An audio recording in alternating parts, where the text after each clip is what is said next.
Fortune I cultivated through 10 lives. Misunderstanding. It was all a misunderstanding. Yuanwan laughed dryly. Don't. How could there be a misunderstanding? Didn't you say earlier that one is marked by the company one keeps? I'm that bad company, Lingjun said. The other stuff is fine, but it's not me who said that sentence, it was you. Yuanwan glowered. It was clearly he who said, one is marked by the company one keeps earlier, but now he actually shoved the blame onto her. Yep, he was Lianjue indeed. You also said that you weren't familiar with me and your senior sister Medusa, and couldn't even recall our names, Lingjun said. Yuanwan's lips twitched. This freaking old devil. When did I mention Sister Medusa? This old devil's talent at driving a wedge between people is highly proficient now. I said I couldn't recall your name. When did I mention Sister Medusa, huh? Yuanwan fumed with rage between gritted teeth. See? You've admitted it. Medusa, look at her, listen to her. This is your ungrateful junior sister. Now that she's all capable, she won't acknowledge us and thinks we're shameful. Lingjun shook his head with a sigh. Medusa was exasperated. Master, junior sister probably doesn't mean that. How could she not mean that? She admitted it herself. Didn't you hear it? Lingjun snorted. As Yuanwan watched Lingjun switch into his Lianjue persona and display his perfected skill of infuriating people to death, she was incensed. She took a deep breath before snorting and agreeing. You're right. I'm not close to that old freak and old devil, Lianjue. So what? Lingjuan's expression stiffened immediately, and he pointed at her with trembling fingers, agony and heartbreak written all over his expression. Little worryless. How could you be so heartless? It's true. It's really true that every woman in this world is heartless. As Lingjun said that, his eyes reddened as if tears would roll down his face any second. Yuanwan was at a loss for words. On the side, senior sister kept giving her looks and told her to not lower herself to Lianjue's level. Yuanwan had no choice but to clear her throat before saying, Please, your acting is so flawless, and I had no clue you and Lingjun were the same person. Rumors claimed you were archenemies with Lingjun. So if I told Lingjun I was very close to you, what if he held me hostage in order to capture you? Wouldn't you be in danger then? Lianjue secretly peeked at her. Do you really think that? Of course. What else could it be? Lianjue said. But you said I was an old freak and an old devil. So what? I like old freaks and I like old devils, alright? But you said you didn't even recall my name. That's because I was trying to fool Lingjun and protect your safety, Master. During all these years I've been separated from you, Master, I've missed you every day and was deeply worried about you. Every day, I'd recall all the things you meticulously taught me and lamented about how there's no one else in the world who is as handsome and otherworldly and unrestrained by society like you, Master. Being able to have been taught by Master is a fortune I cultivated through 10 lifetimes. Yuanwan rattled everything off in one go without even taking a breather. Lianjue's reddened eyes immediately sparkled, and he became elated with success. I knew it. I knew that my little worryless was the person who understood me the best in this world. Yuanwan. She didn't know whether she knew him the best or not, but she was probably the person who brown-nosed the smoothest. This is gold-spun soft armor, right? After placating Lianjue, Yuanwan stared at his face incredulously. Could it be you impersonated Lingjun? But that didn't seem right. How could anyone casually impersonate the president of the arbitration council? Medusa chuckled and said, How could that have happened? Master's real identity is the head of the E-clan to begin with. Yuanwan was stunned by this truth. Yuanwan muttered, How is that possible? These two people were clearly absolute opposites from identity to status to demeanor to personality. But they were the same person? Lianjue responded matter-of-factly. When you're in Jianghu, who doesn't have a few disguises for protection? Little worryless, Master taught you this back then. And you really did fully embrace Master's teachings. Yuanwan. She admitted that she really did have a lot of disguises, but isn't this disguise too frightening? Is this a disguise? This is some freaking gold-spun soft armor, right? Yi Wanwan couldn't resist roasting him. He Lianjue sighed. A good disciple don't blame master. Master knows you admire master the most. Master was merely afraid you'd dislike and avoid master if you found out master's true identity. Yi Wanwan. She actually had nothing to refute him. Who told her to say that she liked old freaks and old devils? As He Lianjue spoke, he mockingly glanced at Yi Wanwan. Master originally planned to go to Yin City to find you. I didn't expect you to be so unable to restrain yourself and secretly come to Tianshui City. What? You heard that lad's rumor and couldn't sit still? Jabbed where it hurt, Yi Wanwan's expression stiffened. Nonsense. No way. Am I the kind of woman who gets jealous easily, huh? He Lianjue nodded several times. Not bad. It was worth enduring all kinds of hardships to raise you to adulthood. Yi Wanwan instantly detected something was amiss. Hey, since when did you raise me to adulthood? Read more chapters at List Novel. Come and endure all kinds of hardships. The meaning is about the same anyway. He Lianjue retorted. It's very different, all right? He Lianjue suddenly looked outside the window, toward the main entrance. Hey, little worryless. Guess what I see? Isn't that your sweetheart? What? Where? You're seeing things, right?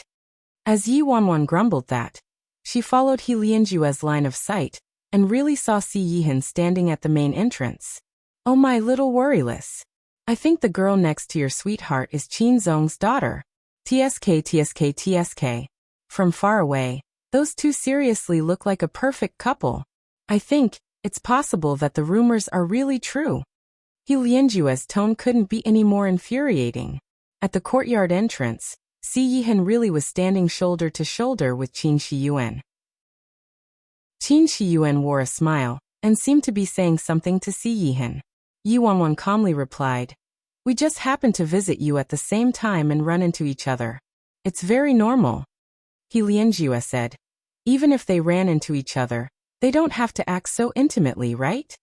Yi Wanwan was expressionless. How are they intimate? Master, there's a problem with your eyesight. They look like they're talking happily. It's one-sided happiness from that woman, all right? My baby is ignoring her. After several rounds of probing, He Lianjue saw that Yi Wanwan was acting calm and steady indeed, and he expressed his satisfaction. Not bad, not bad. My disciple is truly big-hearted, and is far superior to those easily jealous girls. Aren't you latching onto this thick thigh? Outside, Si Yihan appeared to stop listening to Qin Shiyuan, and entered the courtyard. At this moment, Qin Shiyuan suddenly extended her hand and grabbed Si Yihan's wrist. A loud bang abruptly resounded the next second, and He Lianjue watched Yi Wanwan shatter the table between him and Yi Wanwan with a slap from that slender hand. Damn. How dare you touch my man? I'll fuck you up.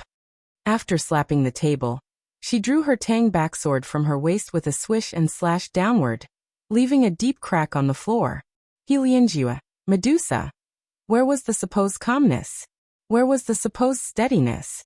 Medusa coughed lightly and wiped the sweat from her forehead.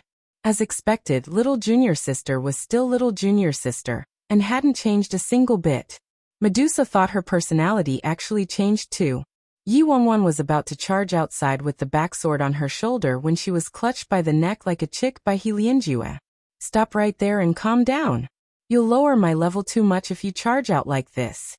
Yi Wanwan was rendered speechless. What did her charging out have to do with lowering his level? Ding. An email suddenly arrived on Yi Wanwan's phone, and she casually clicked it open, only to see the contents being several photos. The location of the photos was actually Yi Lingjuan's front entrance and featured Si Yihan and Qin Shiyuan standing side by side.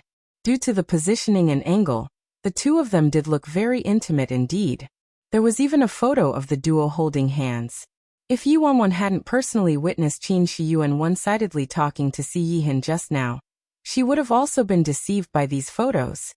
He Lianjue leaned close and glanced at the email Yi Wanwan received. He raised his eyebrows and said, Miss Qin is clearly trying to steal your man. This is an outright provocation. I'm not blind yet, Yi Wanwan retorted. Of course she knew that.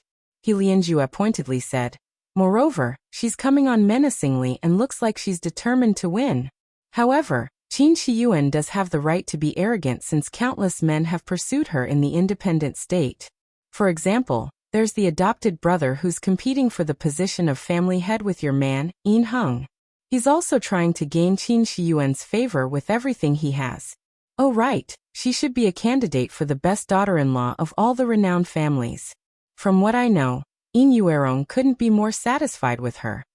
It had to be said that He Lianjue spoke the truth, especially the last part. That was currently the trickiest problem for her and Si Yihan.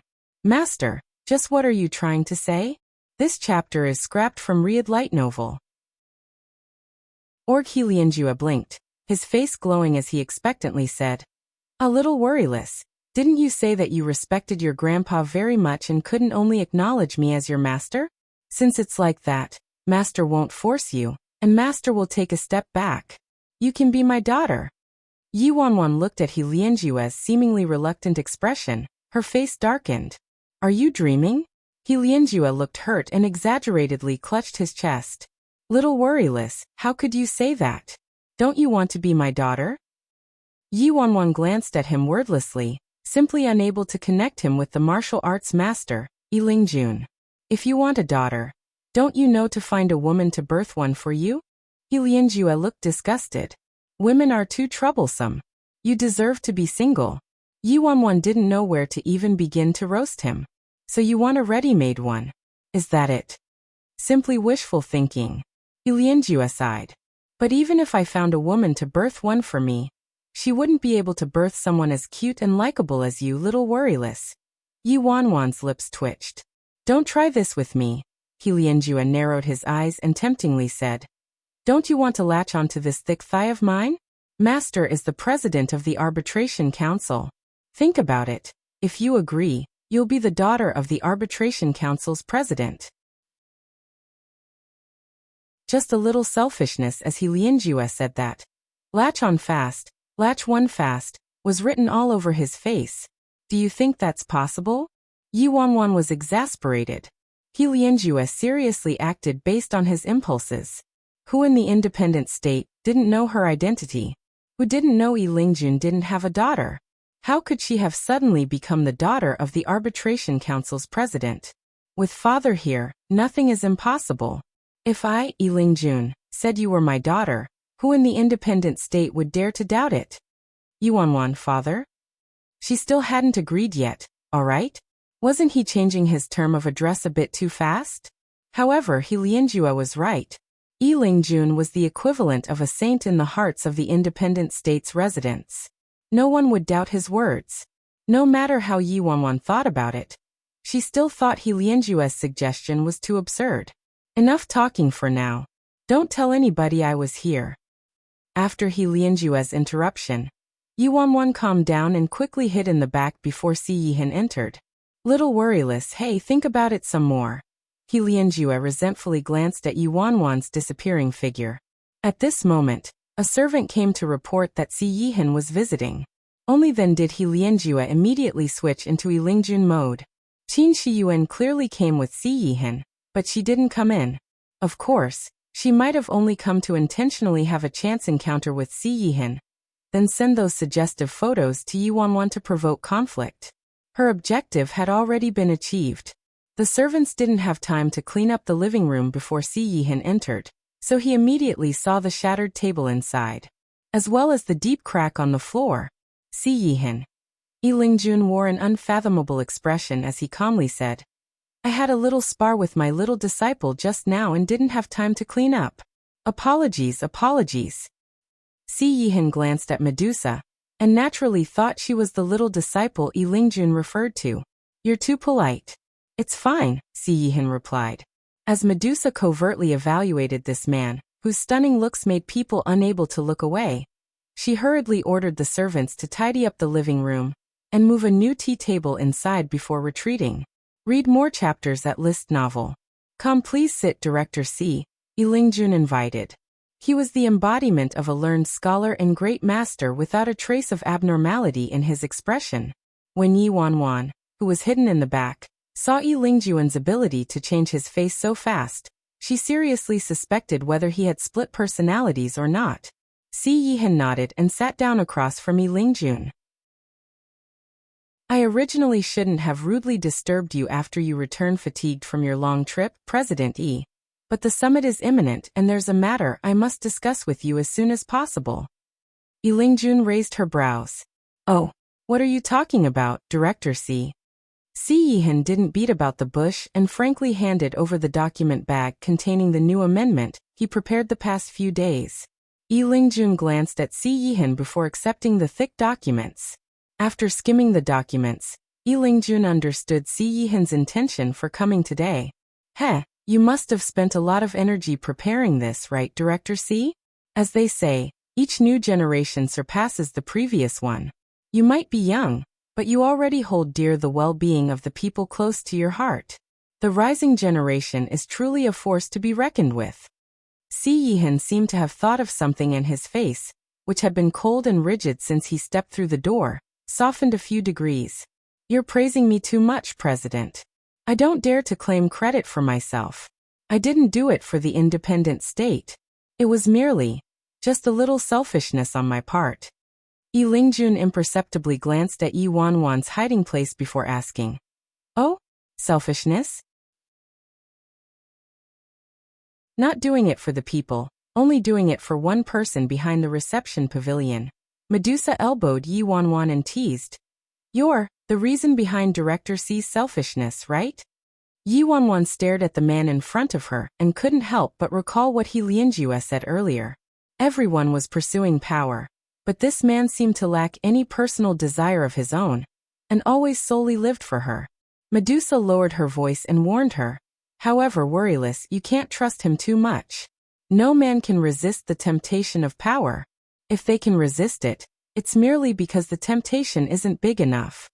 If Master really had a daughter and wanted to marry her to him, do you think he'd still be indifferent? Yi Lingjun smiled. It appears Director C isn't doing it for the people and only doing it for one person? Yes, Si Yihan replied. Young people are rather honest, but you should know that the probability of me supporting you would be higher if you said it was for the independent state. Yi Lingjun said insinuatingly. I believe that you should value the result more, President. My original intentions aren't important.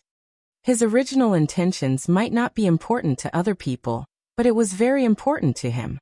Yi Lingjun swirled the tea leaves in his cup with the lid before abruptly switching the topic. There's actually another reason I rushed back to Tianshui City this time. Si Yihan expressed his puzzlement and listened attentively. May I ask what reason that was, President? Yi Lingjun released a long sigh before announcing. I found my long-lost daughter. PFFFFF behind the reception pavilion. Yi Wanwan was listening to senior sister, and nearly choked when she heard Yi Lingjuan's sentence. Read more chapters at list novel. Come, what the heck was this old devil saying? However, what followed was more exasperating. Si Yihan was also evidently astonished at hearing that. You have a daughter, President? Everyone in the independent state knew that Yi Lingjun was unmarried and didn't have children. Yi Lingjun looked proud. That's right. Of course I have a daughter and she's a very adorable and beautiful girl. Every parent in the world would think their child was the best, and Yi Lingjun appeared to be no exception. Hence, when Si Yihan heard this, he didn't find anything wrong with it. Congratulations are in order then, President. Yi Lingjun closely observed Si Yihan's reaction as he continued with endless sighs. Unfortunately, this girl's standards are too high and hasn't taken a fancy to anyone. As a father, what I want to see the most is her finding an ideal husband. Regarding her marriage, I've simply been wretched by anxiety. Si Yihan inexplicably felt something was wrong with the direction of this topic. His astuteness told him that Yi Lingjun was purposefully saying these words to him, but he didn't feel like Yi Lingjun was this kind of master who would do something like this. Hence, Si Yihan fell into silence for a moment before emptily replying, Fate merely hasn't come yet. You don't need to be so worried, President. A sharp glint flickered through Yi Lingjuan's eyes before he bluntly said, Seeing Director C today has made an impression on me. You're outstanding and capable. Your thoughts are open and frank, and your appearance must be liked by girls. That daughter of mine has liked good-looking people since she was born. At this point, Yilingjuan's meaning was very obvious. So much so that Si Yihan turned completely quiet. Yilingjun actually wanted to matchmake his daughter with him? Can fairly compete. May I ask if Director Si is willing to meet with my daughter? Yilingjun asked. He already went this far in his words, so Si Yihan had no way of dodging. Yilingjun was considered a virtuous and prestigious person in the independent state, and was also a senior that Si Yihan greatly admired. Since Yilingjun said this to him out of love for his own daughter, Si Yihan couldn't brush him off too harshly. Hence, after considering for a moment, Si Yihan responded, "Thank you for your high regard, President. With someone like you as her father, your daughter must be a very outstanding woman. Unfortunately, I have a fiancé already." Although Si Yihan's words were tactful, his tone was very resolute. Yilingjun chuckled and uncaringly said, "Since she's just a fiancé, that means you're unmarried still. Furthermore, regarding this supposed engagement, I heard that the Nye family and the Si family haven't concretely agreed to an engagement yet, no?" Si Yihan furrowed his brows, but unfortunately, Yilingjun spoke the truth. Forget about his mother. On Wanwan's side, her parents also didn't approve of him and hadn't relented. Only Grandpa agreed to their marriage. Yilingjun watched Si Yihan's expression as he continued. "Since it's like that, you two are merely lovers. So forgive me for being blunt, but they can compete fairly, no?" Behind the living room, the corners of Yi Wanwan's lips kept twitching. "Fair competition, your ass. You're clearly using your position as the president to force someone, alright? This is a competition of dads." Si Yihan smiled faintly, his expression composed as he said, "Apologies, President. To me, fair competition doesn't exist since no one can compare to her." Behind the living room, Medusa watched this man who remained neither servile nor arrogant when faced with Master's temptation, and started to admire him. "Wow. Little junior sister, your taste in men seems to be quite decent. Master went this far already, but he still isn't tempted? That's quite a feat already. You must be happy." Although Si Yihan resisted the temptation, it still didn't completely extinguish the fury inside Yi Wanwan. What's there to be happy about, huh? Qin Shiyuan actually managed to touch his hand. She touched his hand. She touched his hand. She touched his hand. Yi Wanwan grumbled on endless repeat. After Medusa figured out what Yi Wanwan was muttering, she was exasperated. "You're still hung up about that? What day and age is it? She merely touched his hand. She touched his hand. And it's just merely. She touched his hand." Yi Wanwan's voice nearly leaped an octave, but she thankfully managed to restrain herself partway through. Medusa cleared her throat. "But he's a man, so being touched a bit should be fine, right?" Yi Wanwan ferociously glared at her. "Of course it's not fine. No one is allowed to touch anyone that's mine. Not even the tip of his finger." Medusa. "So, everything earlier was a pretense, right? This right now is the real you." Yi Wanwan. Inside the living room. He actually didn't get tricked. Yilingjun never expected this young man to be so tricky. His eyes glinted as he meaningfully said, "Young man, you should never say things too resolutely." Si Yihan never expected the direction of today's conversation to take this turn, so he could only hastily drag the reins back. "President, about the bill." Yilingjun set down the files and pinched his brows, feigning exhaustion. "Sigh, I've truly expended too much energy on my precious daughter's future marriage recently. Leave these documents behind, and I'll take a look at them when I'm free." Yi Wanwan was so angry that she nearly charged out. Temptation didn't work, so he's resorting to threats now, huh? Could he be any more shameless? Si Yihan furrowed his brows minutely.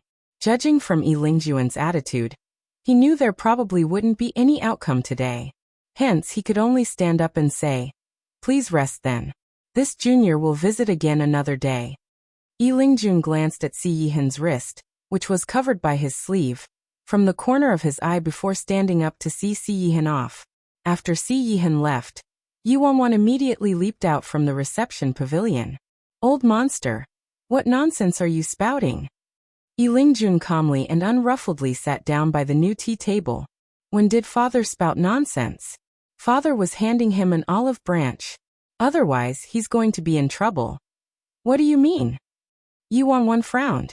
Do you think that girl from the Qin family is someone to be trifled with and will permit a man to reject and humiliate her time and time again? Lingjun looked at Yuan.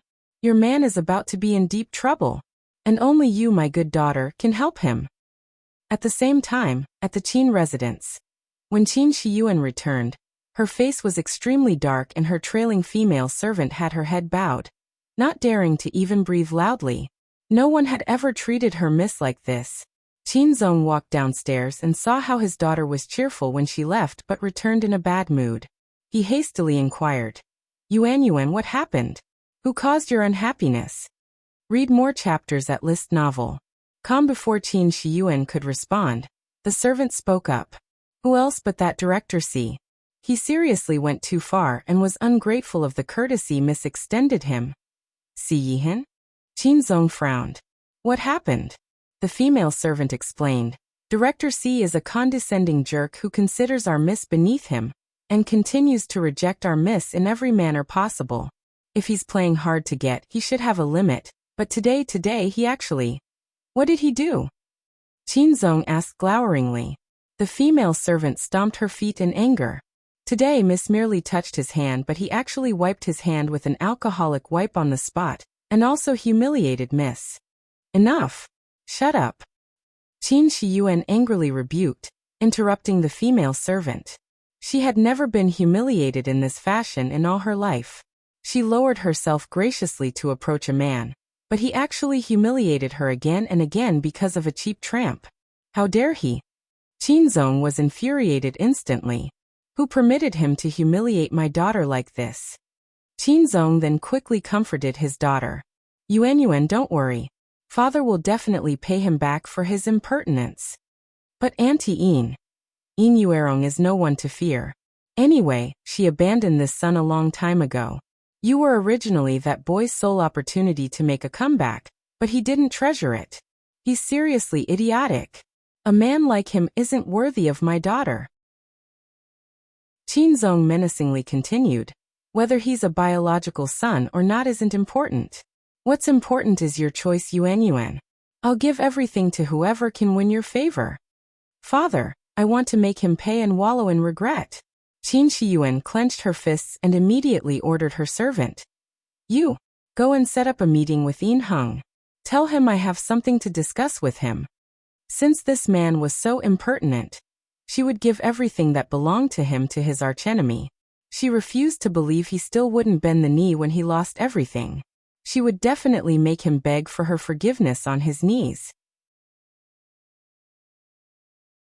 At a French restaurant in Tianshui City, Yin Heng was neither early nor late and arrived 5 minutes ahead of the agreed time. He elegantly sat down on a seat by the window with the posture of a noble young master. About an hour later, Qin Shiyuan finally arrived. However, Yin Heng didn't display any irritation.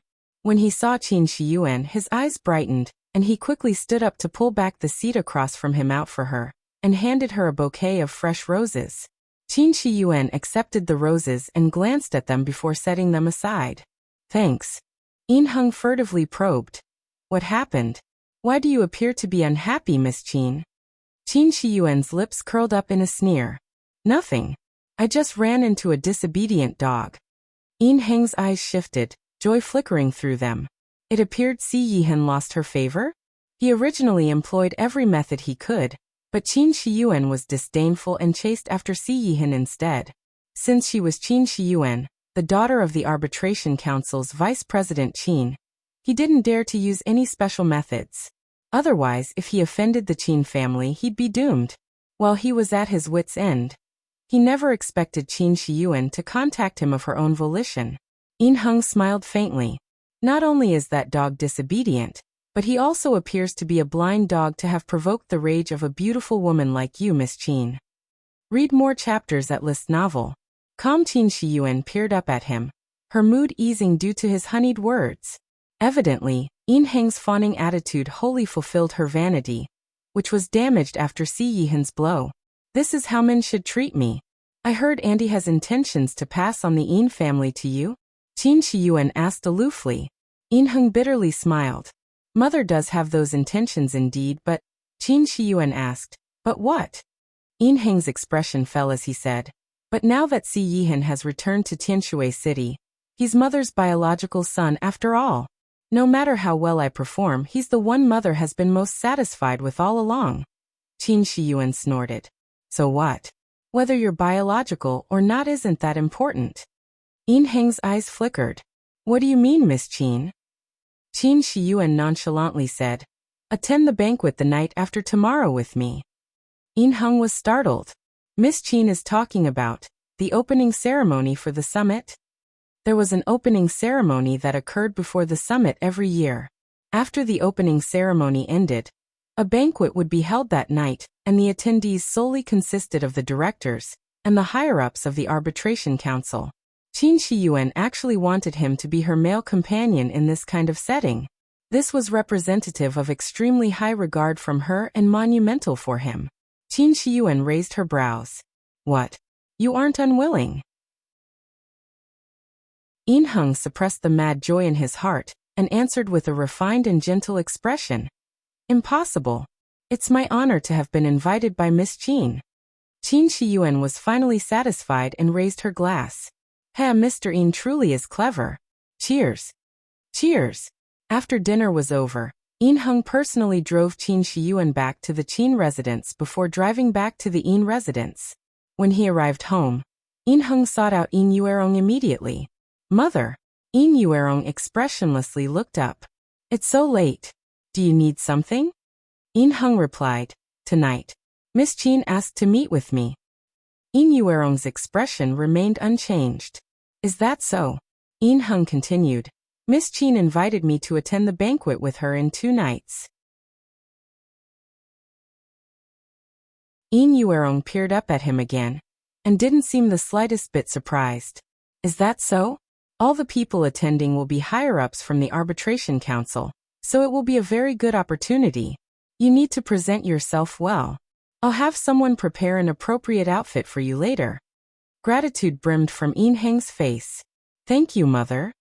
Yin Yuerong nodded with satisfaction. Go on then. Get along well with Miss Qin. Yin Heng revealed hints of bashfulness as he humbly said, Miss Qin and I haven't progressed to that step yet. Yin Yuerong said, since she's invited you to attend the opening banquet, it means she has favorable feelings toward you already. Yin Heng naturally knew that. He was merely intentionally concealing his edges. He asked Yin Yuerong what to be conscientious of at the banquet before finally leaving. After Yin Heng left, the elderly female housekeeper walked out from the back.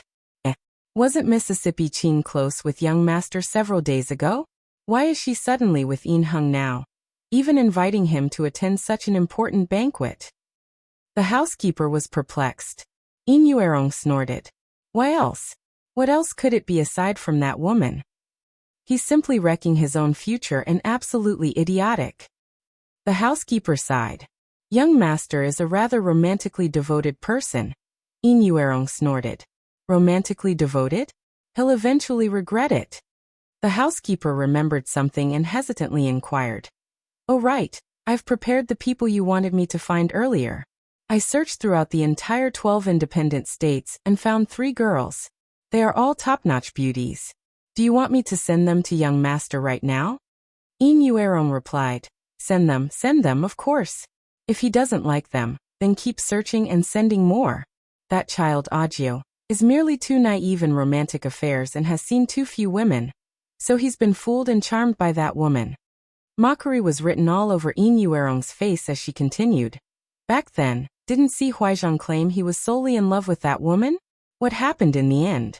He still spends his days drinking, seeking pleasure, and loving every new woman he meets. The housekeeper wanted to say something else at first but bit back her words upon hearing that, and could only reply, Yes, I'll send them now. At this moment, at a manor in Tianshui City, Lianjue was weeping and threatening to hang himself. Sigh, I'm so sad. Even if you become the daughter of the president, you still don't like me. What's the point of me being the president, huh? I'd be better off resigning and returning home. Wah, little worryless. I'm telling you, that woman Inuerong is a psycho. She definitely won't spare you for destroying her most perfect creation. You'll definitely regret not becoming my daughter. Little worryless. To avoid being nagged to death by Helianjue, Yuanwan hastily escaped from the manor. When Big Dipper saw Yuanwan, he immediately dashed forward. Sis Feng, you're finally back. I was worried to death. If you were still nowhere to be seen, I would have raided the president's manor. Fu Mingxi also hurriedly demanded, Sis Feng, why in the world did the arbitration council take you elsewhere? They probably wanted to abduct and sell me? Yuanwan replied. He didn't have a daughter, but insisted on abducting her to be his daughter. Big Dipper. Ha! Fu Mingxi. What? Yuanwan cleared her throat. Just kidding. It was nothing. He just wanted to ask me about the bill amendment. As she spoke, First Elder and Third Elder returned from their scouting mission. President, we're back. What did you discover? Yuanwan inquired instantly. First Elder took a sip of water before quickly saying, the ancestral Yin residence is impenetrable as a metal pail, and we truly couldn't enter it. However, we used some alternate methods and scouted quite a bit of information. Third Elder continued. We saw Yin Heng suddenly going out late at night, so we followed. Guess what we discovered, President?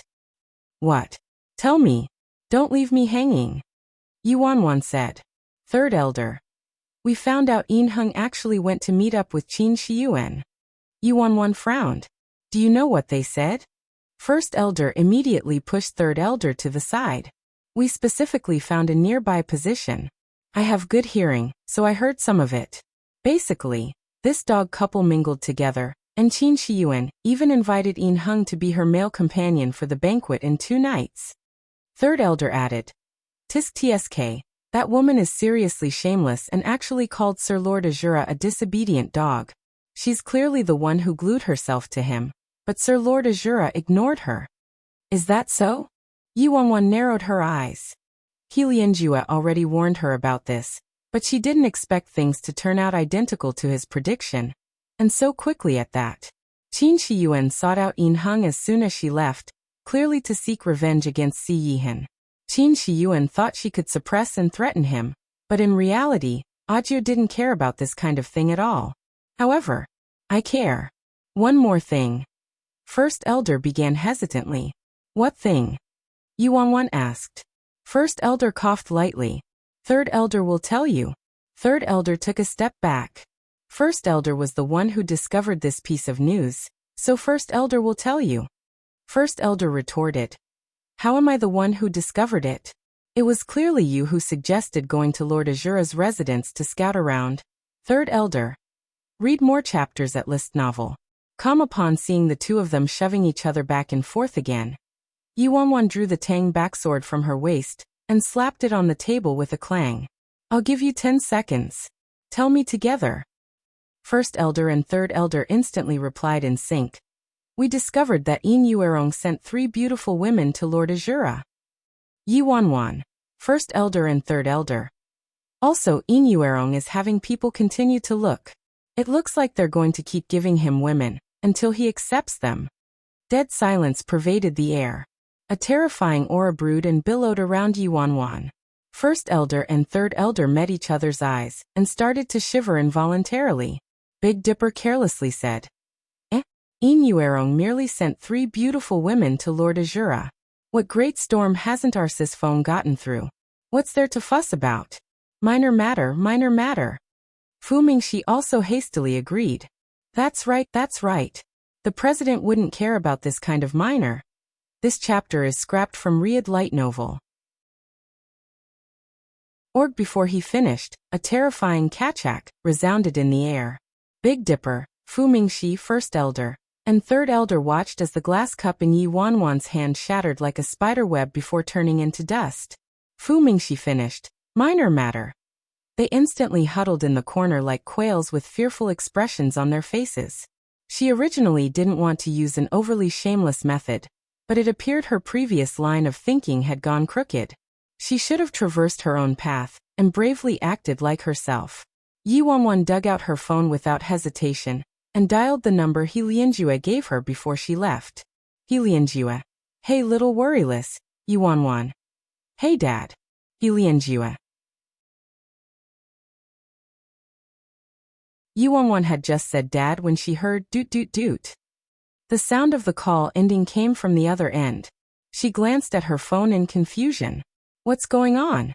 Within 3 seconds, her phone started ringing. It was a call from Senior Sister. Yi Wanwan answered the call bewildered. Hello, Senior Sister? Medusa anxiously asked. Little Junior Sister, what did you say to Master when you called him just now? Nothing much. What happened to him? Yi Wanwan was confused. Medusa replied. Master was talking to me on the second-floor balcony.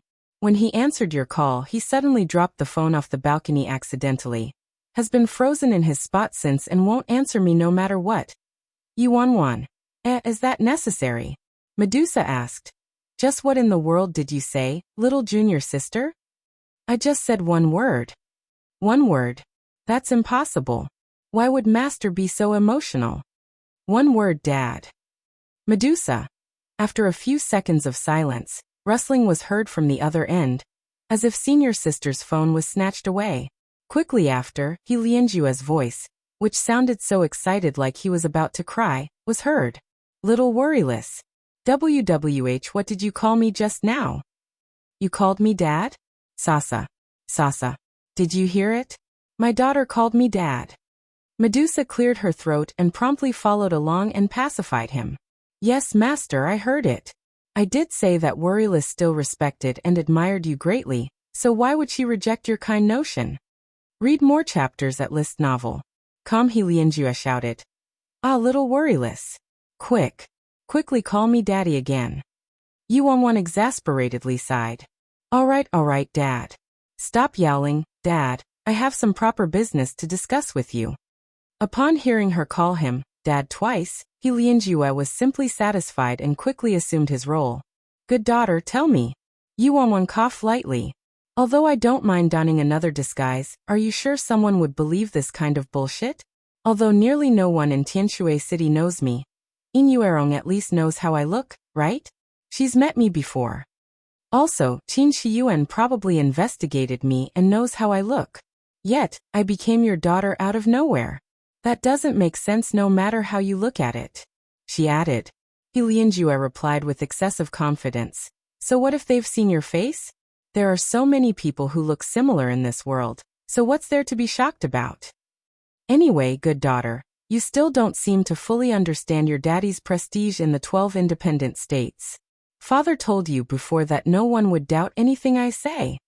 When Yi Wanwan heard this, the idiom calling white black involuntarily popped up in her mind.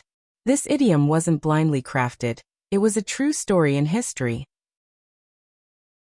For someone in a superior position, the words you said were the truth no matter how BS they were. Especially for someone with Yi Lingjuan's reputation. No one would believe Yi Lingjun would vehemently abduct a daughter to satisfy his desire simply because he didn't have a daughter himself. He Lianjue continued. As for the other stuff, Father has naturally handled it already. Regardless of how they investigated you, there would only be one result. Father has a long-lost daughter, and your father's daughter. Yi Wanwan simply didn't know what to say anymore. Handled it already? Could it be that this scheme had long been concocted? Anyway, with my good daughter's plastic surgery-like acting skills, what's there to be worried about? Father believes in you. He Lianjue didn't forget to praise his daughter. Yi Wanwan's lips turned up, and she returned the gesture. No, how could I be acting? Dad, this isn't acting. I'm revealing my true feelings. We shared a deep father and daughter bond to begin with. He Lianjue was moved to tears and looked incredibly touched. That's right. My good daughter's right. Good daughter, don't worry. You can traipse across the 12 independent states however you want. Forget about stealing a man from someone. Even if you want to start a harem, Father will satisfy you. No need, Dad. Yi Wanwan replied. A harem? Do I want to die? Yi Wanwan made this phone call on the balcony, So Big Dipper, Fu Mingxi, first elder, and third elder only heard Yi Wanwan call the other person dad, and thought she was conversing with Patriarch Nia. None of them expected He Lianjue to be on the other end of the phone. He Lianjue prattled on for eons and didn't forget to remind her. Oh right, you better not tell that guy. You should pretend to not know him. If we reveal any flaws, we won't get our desired effect. This is very important. Yi Wanwan rubbed her chin, thinking. Of course I don't want Ajio to find out I secretly came to Tianshui City. Whether he would recognize her or not, she couldn't guarantee it.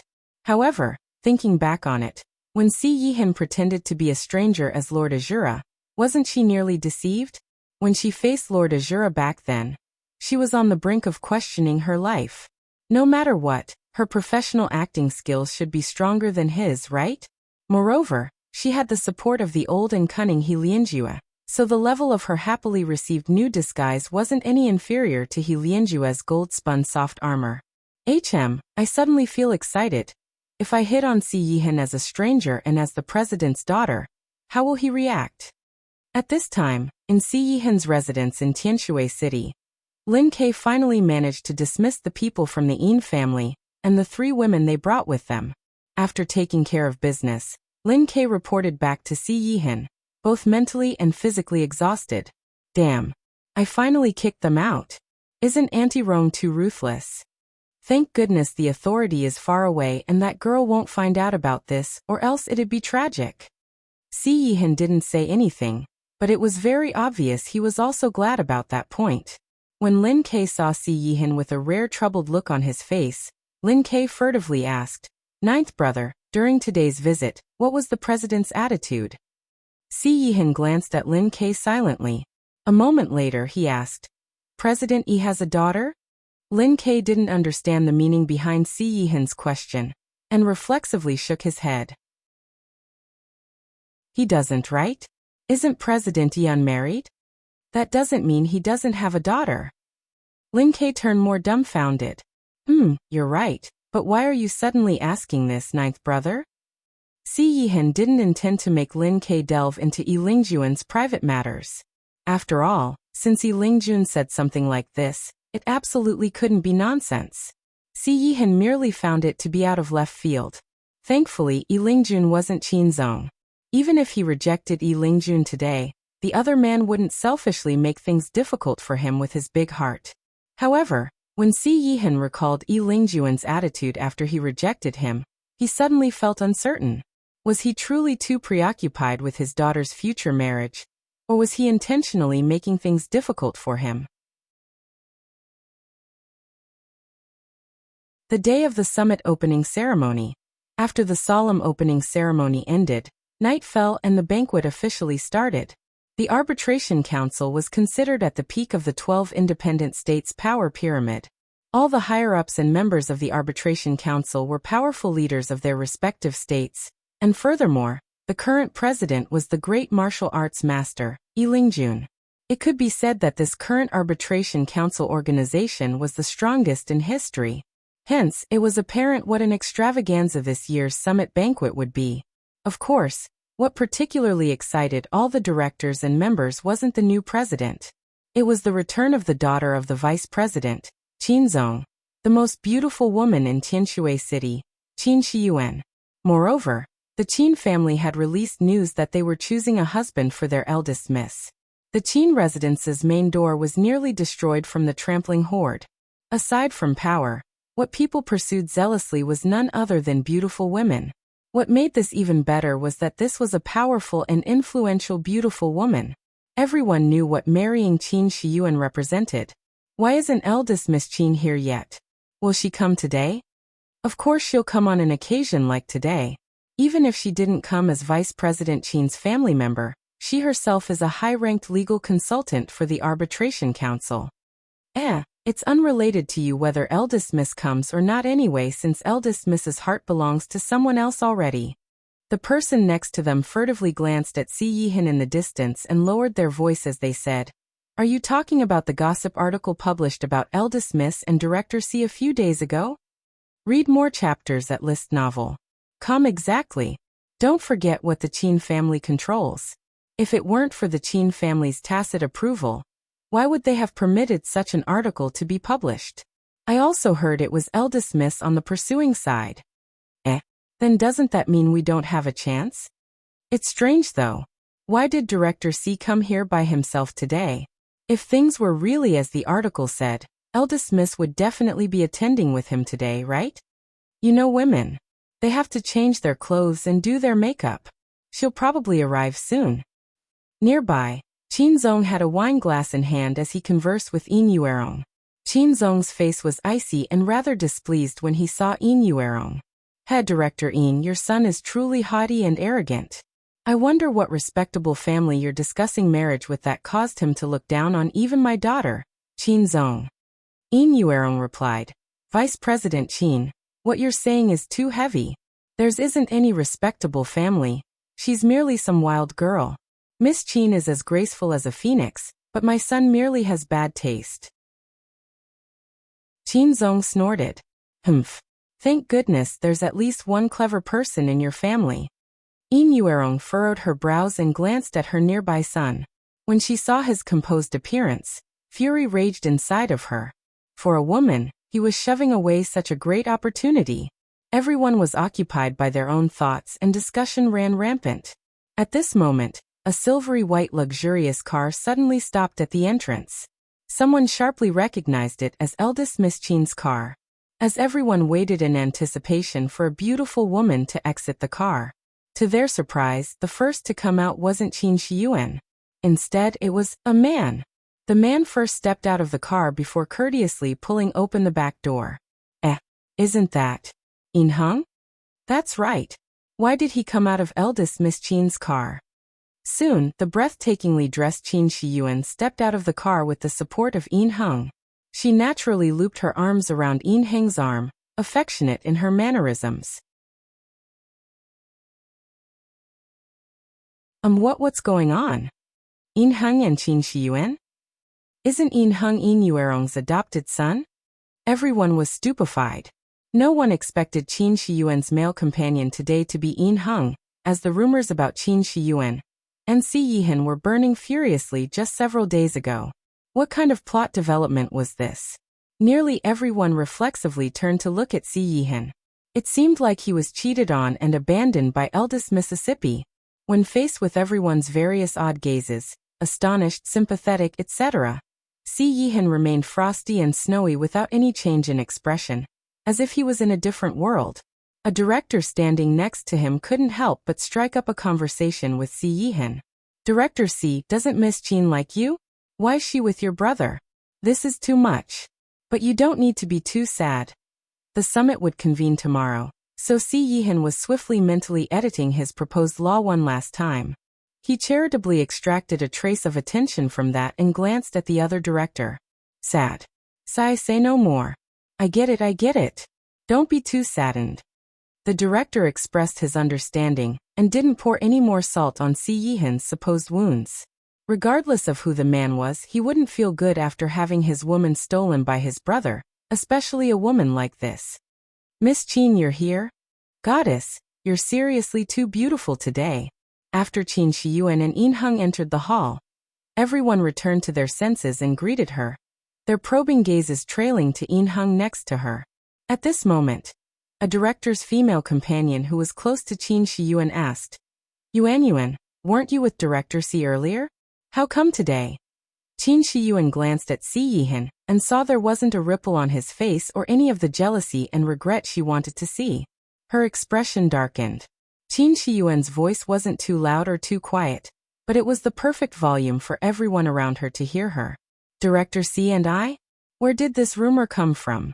Apologies, but Director C and I aren't familiar with each other, and we aren't related in any capacity. I hope nobody will believe in these kinds of irresponsible words anymore. Read more chapters at List Novel. After saying that, Qin Shiyuan turned to Yin Heng next to her and sweetly said, Let me introduce him to everyone. This is Yin Heng, my boyfriend. A gentle and doting expression immediately appeared on Yin Heng's face. The series of shocked and jealous gazes following this announcement caused his vanity to be satisfied like never before. After all these years, he finally completely defeated Si Yihan. Qin Shiyuan actually straightforwardly denied she liked Si Yihan, and directly announced her relationship with Yin Heng. For a man, this was the same as slapping him in public. When the socialite heard this, she looked embarrassed and hastily went along with what Qin Shiyuan said.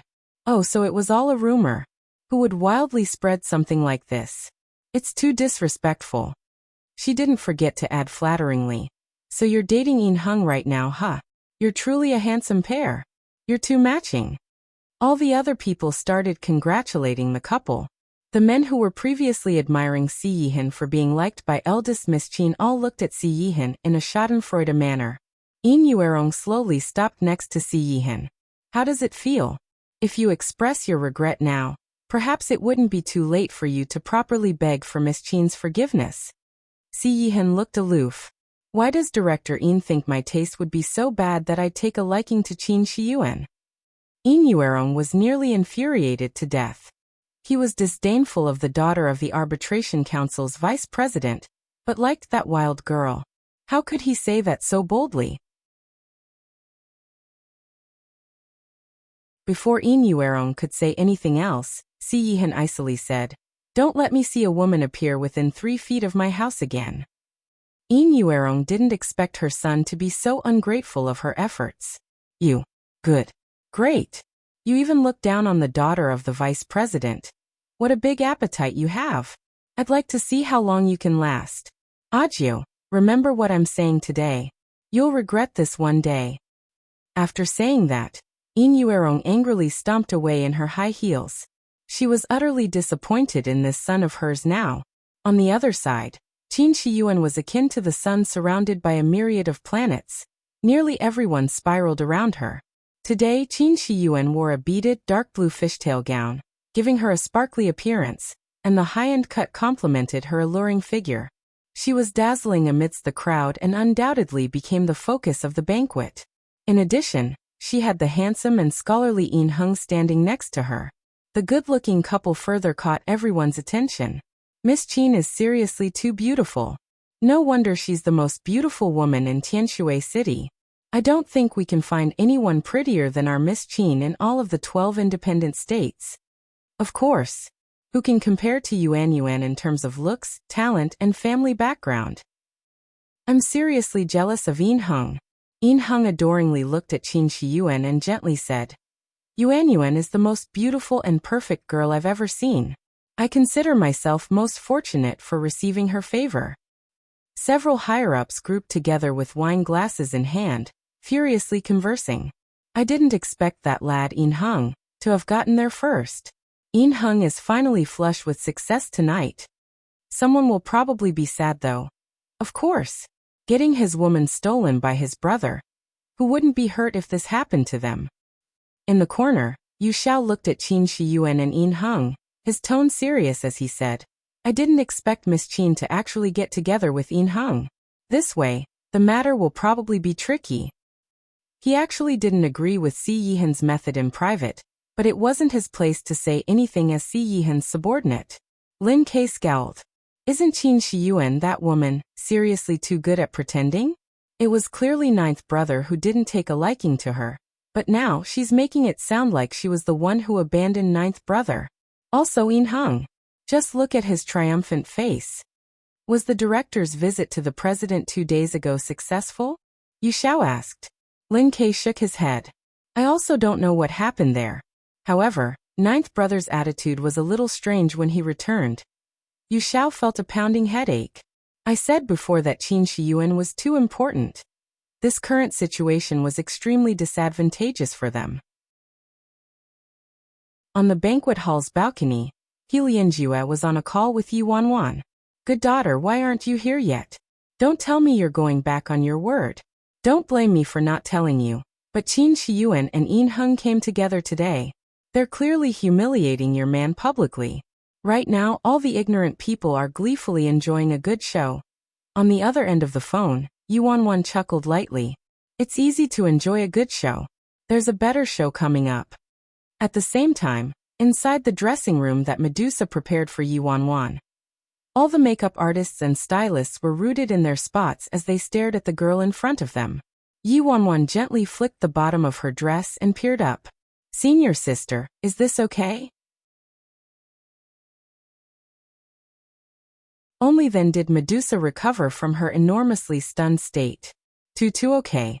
My god, little junior sister. I always thought Qin Shiyuan was beautiful enough already, but now I finally know what the saying staring at the sky from the bottom of the well means. Why are you always dressed like a beggar, little junior sister? Aren't you wasting your face too much? Yi Wanwan looked at senior sister's sorrowful appearance and sighed. It's mainly because I got used to earning a living with shamelessness and nearly forgot I could earn a living with my face. Medusa. Inside the banquet hall, Yin Heng was elatedly traversing through the crowds of distinguished leaders and figures with Qin Shiyuan. After acting as a good son in the Yin family for so many years and acting as Si Yihan's substitute for so many years, this was the first time he felt he could raise his head completely in front of Si Yihan. He had never felt this happy. As he walked arm in arm with the beautiful, breathtaking Qin Shiyuan, arm in arm with the most beautiful woman with the most illustrious background in Tianshui City, he could finally stomp Si Yihan under his feet. Yin Heng purposefully led Qin Shiyuan to Si Yihan. "Eldest brother, Yuan and I are together now. Aren't you going to give us your blessing?" Si Yihan had been working intensely these past few days and was nearly exhausted, so he was sitting on a high stool in front of the bar, and was supporting his forehead with his hand as he closed his eyes and rested. Upon being disturbed, he slowly peered up. Although he had to look up, his innately superior gaze still made him look like he was staring down at ants, and he exerted a frightening pressure. Lin Ke knew his ninth brother's personality. Si Yihan was disinclined to even spare a look for people he didn't care about. However, Yin Heng was actually an exception. Lin Ke still remembered the look in his ninth brother's eyes when he learned Auntie Rong adopted a son, carefully nurtured this adopted son, and that he could be replaced at any second. It was the look of someone whose last support pillar in the entire world had just crumbled. Regardless of how extreme Yin Yuerong acted before, ninth brother wasn't as hurt as that moment. Ninth brother didn't care about this guy anymore, but when Lin Ke watched how this guy circled around them like a fly and came running here to brag, he still felt disgusted. Read more chapters at List Novel. It took Yin Heng everything he had to not allow himself to appear weak under Si Yihan's overly formidable aura, and keep his wine glass raised. Qin Shiyuan chuckled lowly. "I should salute Director Si with a glass first. Director Si is truly passionately devoted to Miss Nia. I wish the two of you to live to old age in conjugal bliss." Qin Shiyuan's mockery was evident. Si Yihan actually rejected her because of the mere worryless Nia. Now that he had to watch her next to his archenemy, Yin Heng, she didn't believe he could remain unruffled. There were many people glancing at them covertly. This scene was incredibly explosive. Yi Wanwan, who was standing at the entrance, also watched the scene in its entirety. She previously ordered First Elder and Third Elder to scout out the Yin family situation, so they did discover some things about the Yin family and truthfully told her in detail. Back then, merely because Si Yihan couldn't reach Yin Yuerong's standards and satisfy her, the woman immediately adopted a son and nurtured him from the beginning. Yi Wanwan still couldn't figure out how Yin Yuerong could be so cruel and give up on her son that easily. Even if she didn't understand the situation back then, she could still imagine Si Yihan's emotions when he discovered he was someone who could be replaced at any second to his mother, a figure whom he obeyed unhesitatingly, and used everything he could to gain her approval despite her crazed, strict, and heartless demeanor. She knew that everything had passed already. The current Si Yihan wouldn't have a single ripple in his emotions for something like this anymore, judging from his apathetic attitude toward his mother. However, how could she allow these people to tarnish the most perfect and wonderful person to her? At this moment, someone suddenly looked at the entrance and released a quiet exclamation. "Wow, so pretty!" Soon, more and more exclamations were heard, and the other people all turned to the entrance in confusion. At the end of the golden and resplendent hall, a girl stood there in a retro-style gown. The cuts of the gown were crisp and clean, but the details were extremely opulent. The color and style of this gown were only particularly suited for certain people. The purely hand-embedded pearls and shells dazzlingly glittered under the chandeliers. This was a gown that was eye-catching and luxurious to the point of stealing the thunder of its wearer. But on the girl, it didn't divert a single ray of light from her. The girl's skin was akin to the highest quality white jade, her lips akin to the clouds at sunrise, her hair black as ink. Her shimmering eyes looked like they reflected the vast sky. Even if she did nothing but stand there, she was as blazing and eye-catching as the scorching sun in the height of summer, pervadingly beautiful. In contrast, Qin Shiyuan's elegant ladylike and socialite demeanor turned her invisible. Qin Shiyuan naturally turned her attention to the entrance as well. When she saw the newcomer there, her expression shifted. That woman is. In the beginning, Qin Shiyuan's reaction was instinctive jealousy targeted at this woman's looks. Previously, Qin Shiyuan had only seen Yi Wanwan through photos she obtained and never saw the real person. Since the current Yi Wanwan was too different from her photo self, Qin Shiyuan didn't recognize her at first. In the end, it was her confident female servant who reminded her. "Miss, isn't that woman Worryless Nia? Why is she here?" Qin Shiyuan was startled, and only then did she recognize the woman. Worryless Nia? Most of Worryless Nia's photos were taken secretly in her daily life, and she was dressed slovenly, so Qin Shiyuan couldn't link the woman in the photos to this woman in front of her. As for the other attendees of tonight's banquet, most of them didn't know Yi Wanwan, so their attention was wholly sucked by this strange woman. "My God! Which family's daughter is she? I don't know. I've never seen her before. Oh my God! What kind of godly good looks are that? She actually outstripped Miss Qin," someone quietly said. Their friend also whispered in agreement. Miss Qin wasn't just outstripped. She was absolutely eclipsed. Yin Heng was also dumbstruck as he stared at the entrance. As Qin Shiyuan listened to the discussion around her, her sight landed on the girl. After a moment of scrutiny, unconcealed derision and mockery surfaced in her eyes. How interesting. There were so many strays in this world, but these strays had no sense of their own limitations. There were some places that only people who possessed absolute status and power could enter. Yet, someone like Worryless Nia had the courage to attend a banquet of this level, and act out a scene of a woman traversing thousands of miles to search for their husband. Qin Shiyuan was very willing to be an audience member, and watch this clown's monodrama. Yin Yuerong's brows locked together as she stared at the girl at the entrance. Worryless Nia? Then she shook her head, confusion entering her expression. This girl might be very similar in looks, but her temperament made her appear to be a completely different person. This girl's temperament didn't belong to an ordinary person. Chapter 2302 Stealing the Limelight. The girl emitted a haughty aloofness from her bones, as though every living being was rejected from her world and nothing could enter her eyes. This aloofness didn't originate from an indifferent personality. It was as though there wasn't a person or object that she didn't look down on. Of course, this aura made people feel uncomfortable. And Yin Yuerong had once seen Worryless Nia from Yin City. She couldn't possess this kind of aura. Shit. Ninth brother. Quick. Look at the door. What's going on? Isn't that ninth sister? Lin Kei's hand shuddered and half of his red wine spilled out. Only then did human emotion enter Si Yihin's face, and he immediately turned to the entrance. Next to them, Yu Xiao also looked at the entrance in disbelief. That's Miss Nia? Are you sure, Lin Kei? In his memory, whether it was Bro Flat Top or Worryless Nia, they both had the image of a demoness, so how could she be so elegant and graceful, beautiful to the point of intoxicating and bewitching all observers? In front of this girl, Qin Shiyuan, the supposed most beautiful woman of Tianshui City, lost all trace of color and presence. Furthermore, her looks and style of dress were secondary. The most important part was her standoffish aura. Just by standing there, even without using any expressions or body language, she already emanated intense derision for everything from her bones. If it was the president of the 12 independent states arbitration council who possessed this aura, he could understand it, but Worryless Nia?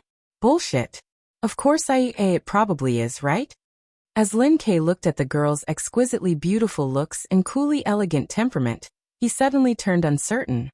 At this moment, the girl's line of sight swept past them, and Lin Kei accidentally met her eyes. However, the girl's gaze didn't show any hint of recognition, as though Lin Kei was merely a stranger. No, he wasn't even a stranger, he was akin to air. Lin Kei was dumbfounded.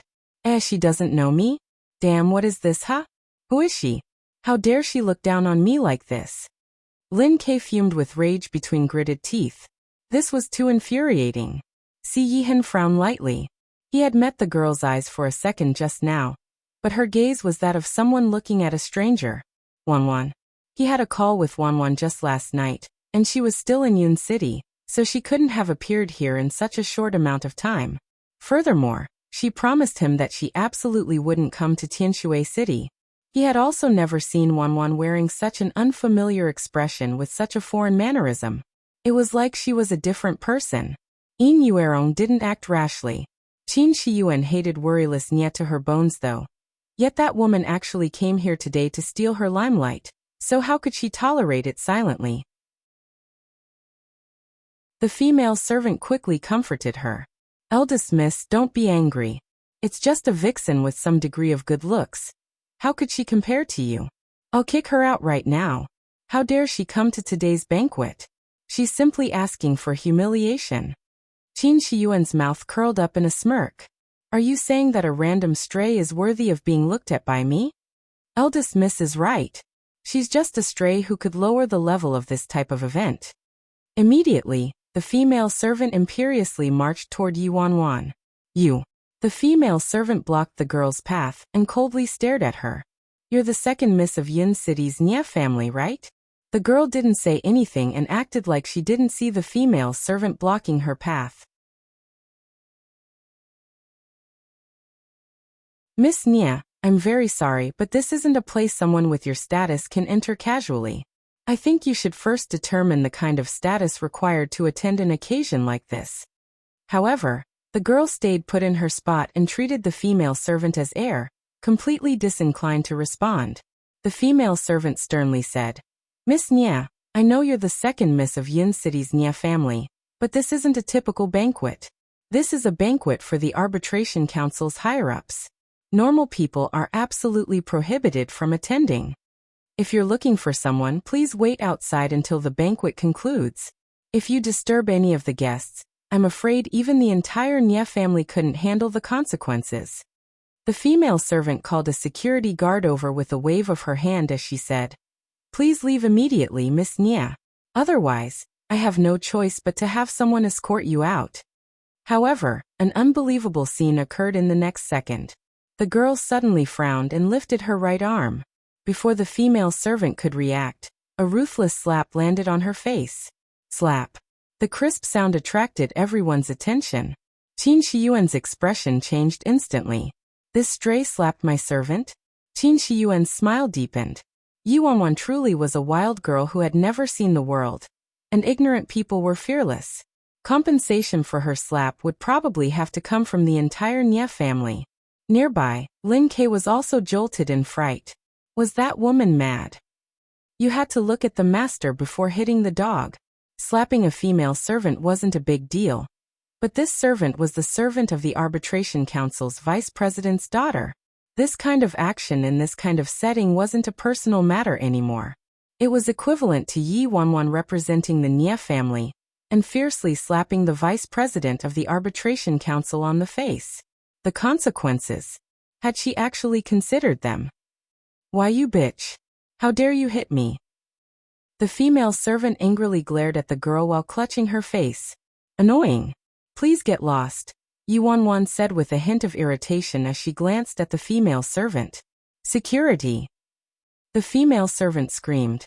The next second, several formidable security guards appeared and surrounded the girl.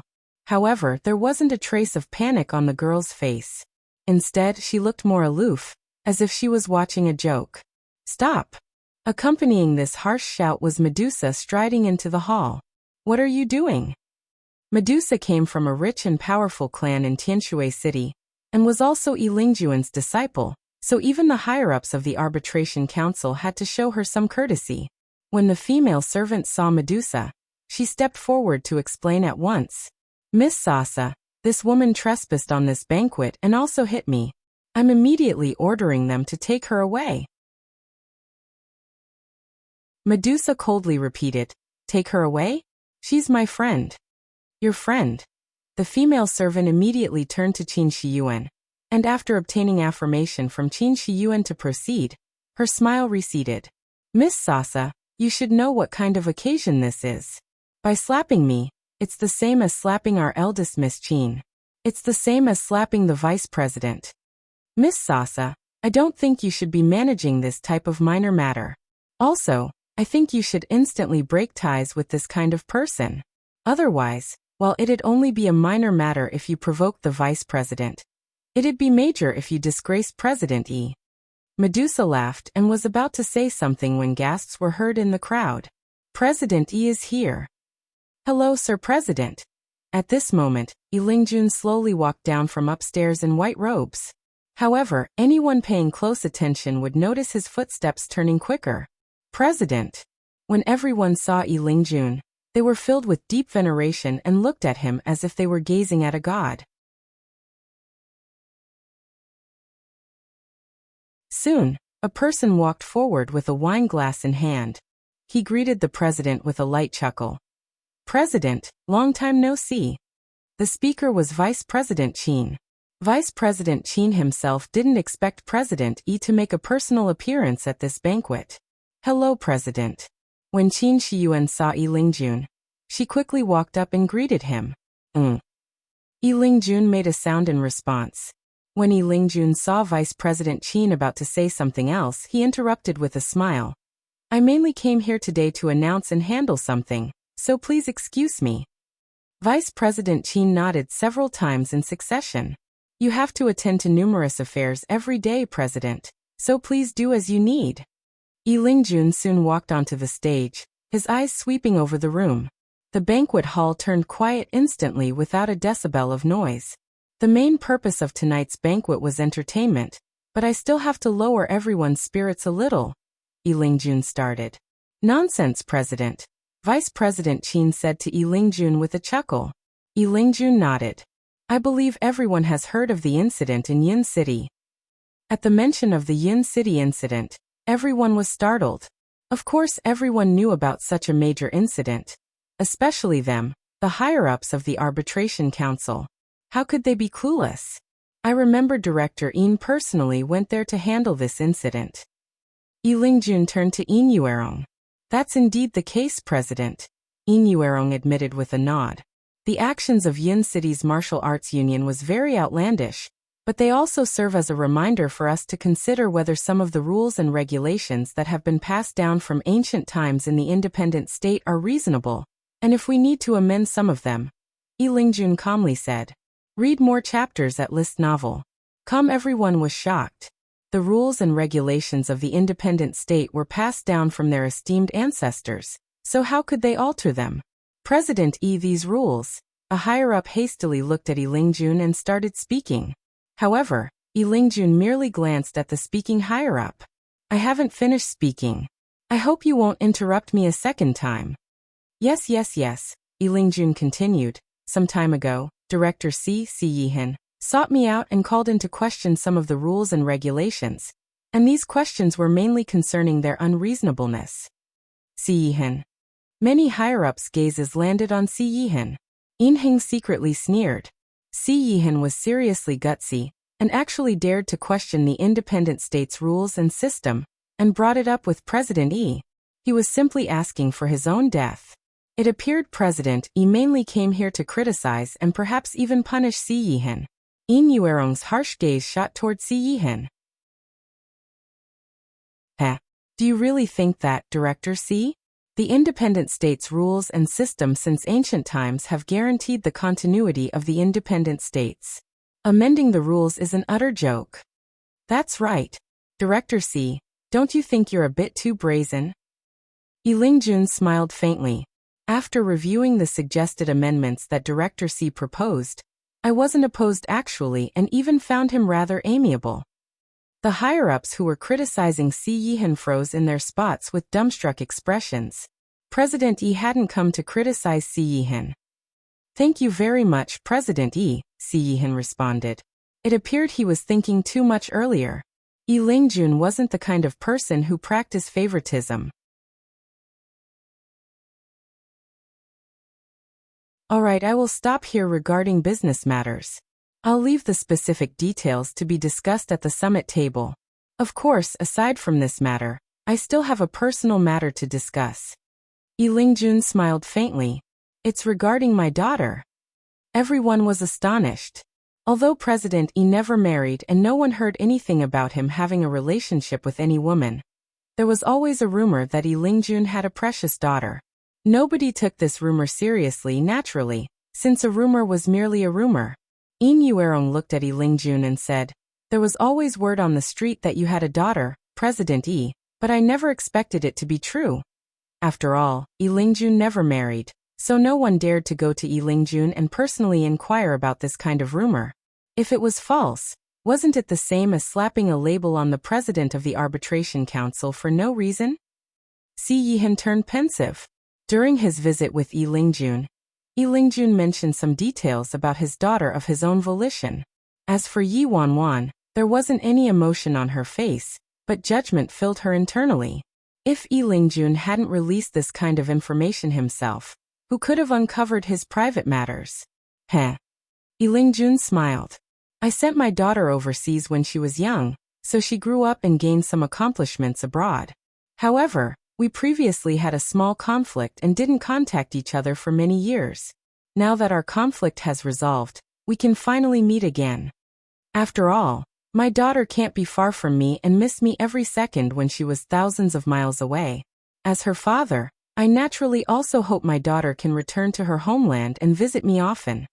Yi Wanwan, this old devil's bullshitting skills were seriously something. So what you're saying, President Yi?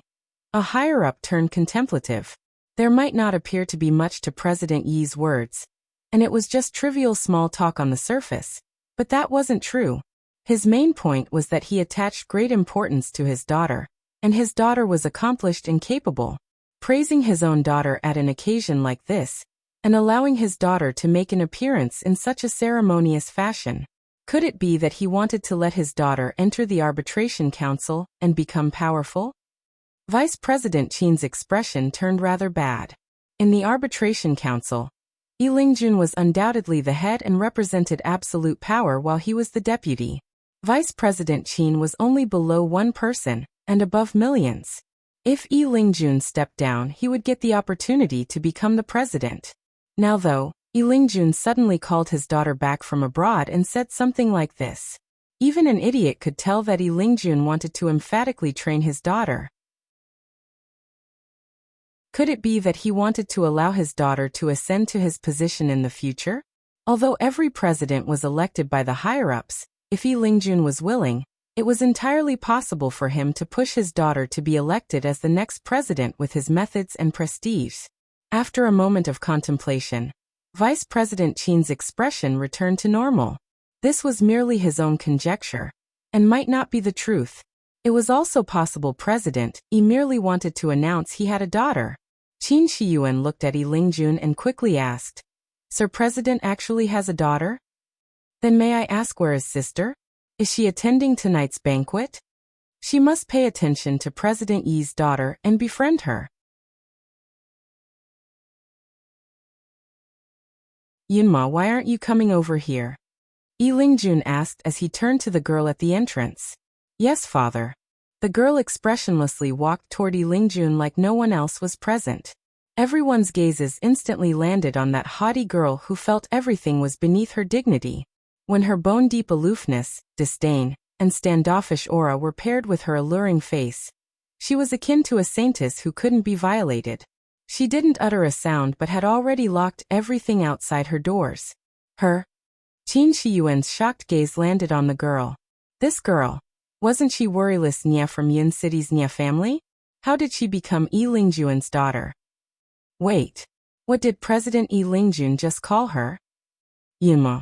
Furthermore, she was sent overseas by President Yi since she was young, so how could she be worryless Nya? However, what was the matter with her looks? Qin Shiyuan's servant was dumbstruck in her spot. As she watched the girl walking closer to the stage step by step, a trace of fear appeared on her face. This woman wasn't worryless Nya. She was President Yi's beloved daughter, Yunma. Move. The girl glanced at Qin Shiyuan, intense dislike surfacing in her eyes, but her expression remained bone-chilling.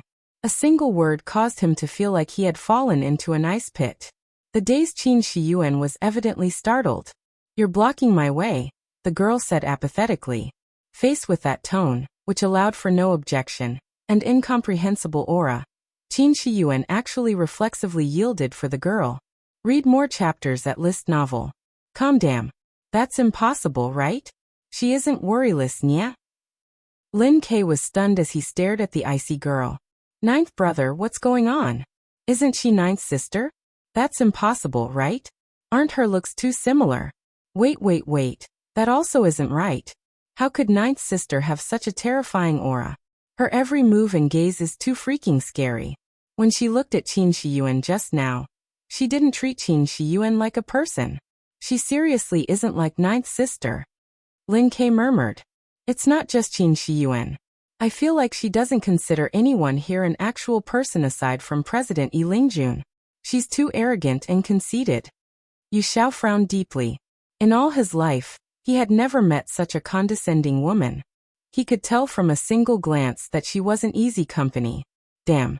It's superiority emanating from her bones, alright? Her aura is too similar to ninth brother's, right? No wait, it's 100 times, no 1,000 times, more than ninth brother's. Lin K said. Ninth brother's superiority was restrained inside while that woman didn't conceal hers in the slightest. Si Yihan coolly glanced at Lin Quebec. Ninth brother. That's not what I mean. I'm saying that girl is too much. Lin K explained himself immediately. As Yin Yuerong watched the girl slowly walking toward Yi Lingjun, confusion entered her eyes. In Yin City, she met worryless Nya herself. Worryless Nya was very pretty indeed, but she didn't fully brandish her beauty. This girl was completely different and paraded her beauty to the last centimeter. Furthermore, worryless Nya didn't have any aura worth mentioning. This girl though, the aloof aura she emanated could only be from every fiber of her being. It was as if she was destined to become a superior leader since she was born. The bone-deep apathy she displayed when she looked at people didn't seem to be feigned. This girl was stunningly beautiful, but her personality appeared to be immensely prideful and icy. Aside from her father, she looked down on everyone. Thankfully, she didn't act rashly earlier. But Yin Yuerong still retained her suspicions. How could there be two people who looked this identical in the world? Could it be that there was something odd about this? Was this girl actually President Yi's daughter? Could it be that she was worryless Nya? Father. The girl walked up the stage and looped her arm around Yi Lingjuan's arm. Only then did the apathy in her eyes recede a little and turn into gentleness. Good daughter. Introduce yourself to everyone, Yi Lingjun said in good spirits. The girl glanced at everyone and said, Father, I don't think that's necessary. The prerequisite for me introducing myself is that there should be someone I would like to befriend and get to know. Apologies, Father, but I haven't found someone like that yet. Yunma, don't be so insensible, Yi Lingjun said. The girl was indifferent. Father, you should know that I've never been sensible since I was young. Sigh. I'm very sorry, everyone. My darling daughter was pampered and spoiled since childhood, and might still be unfamiliar with this kind of occasion. Please don't take it to heart, Yi Lingjun said with an exasperated expression. But there wasn't a hint of reproach in his eyes. A higher-up vehemently shook his head and hastily said, Nonsense, President Yi. Miss Yunma has an extraordinary aura, and doesn't behave like normal people and has her own personality. It's very uncommon to see a girl that's self-aware with such strong views anymore. That's right. Director Gao is right. I think that someone with this type of personality must be impartial, incorruptible, and very well suited for entering the arbitration council and holding an important position. All the directors started agreeing and lauding her at the same time. The attention that was originally directed toward Qin Shiyuan also shifted instantly. An older director asked with an apparently casual air, President, Since your daughter is so outstanding, she must be taken already, right? A person nearby also said, Sigh, I wonder who has the good fortune of obtaining Miss Yi's favor. Yi Lingjun glanced at his daughter and responded, I wish there was someone by her side to take care of her, but unfortunately, she hasn't encountered anyone she likes yet. In other words, she didn't have a boyfriend yet? President Yi's daughter, his sole precious daughter, was actually still single. Many people's eyes brightened when they heard this news. Yi Wanwan remained haughty when faced with everyone's concern and goodwill. However, Yi Lingjun was closest to her, and didn't miss her little glances. Yi Lingjun cleared his throat and continued to chat with everyone while imperceptibly leaning close to Yi Wanwan's ears and whispering, Good daughter. Restrain yourself a little. Restrain what? Yi Wanwan asked. Your gaze is toward Director C. What's wrong with me looking at my man? If you look anymore, you'll drop your disguise. Don't worry, I won't drop it. I'm someone whose closet is filled with disguises. Don't underestimate me. Anyway, she couldn't be faulted for this. She truly couldn't help herself since Si Yihin was seriously too handsome today. Perhaps it was because tonight's banquet was rather important, so Si Yihin wore a luxurious formal suit on this rare occasion. The heartache-inducing fatigue on his face didn't impact his looks at all, and actually amplified his allure.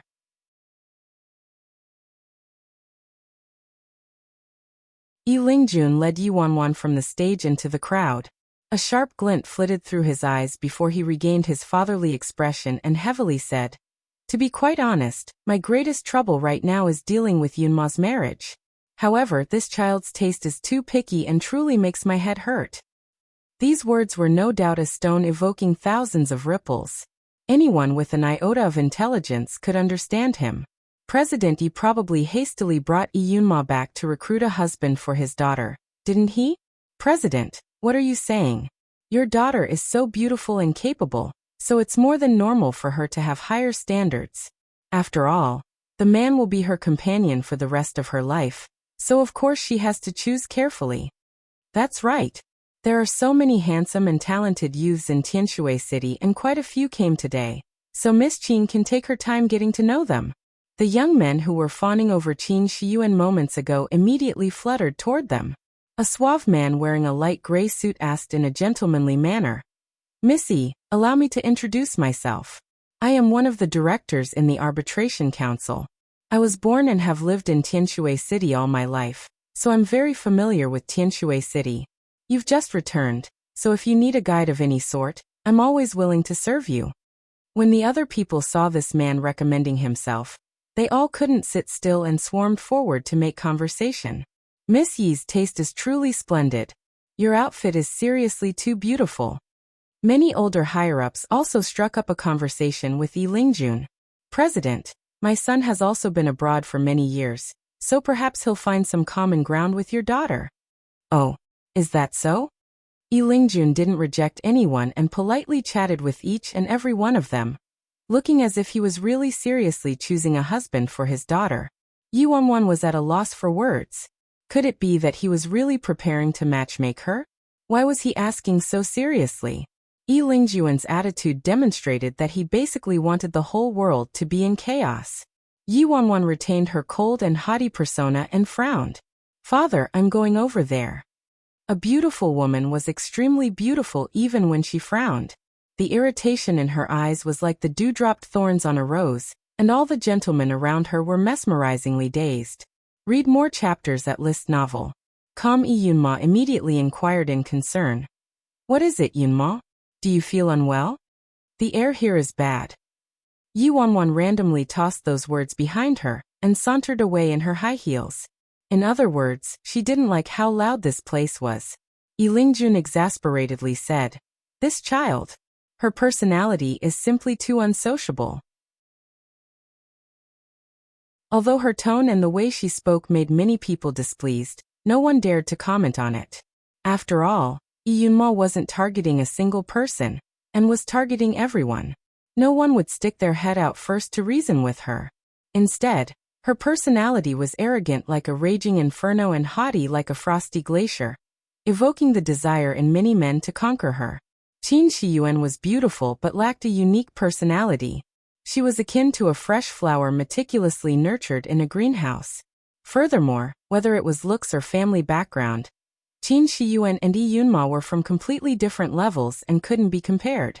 It appeared that from today onward, the titles of Tianshui City's #1 socialite and #1 beauty would both change hands. It was uncertain whether it was intentional or accidental. But Yi Wanwan just happened to walk toward Yin Heng and Qin Shiyuan.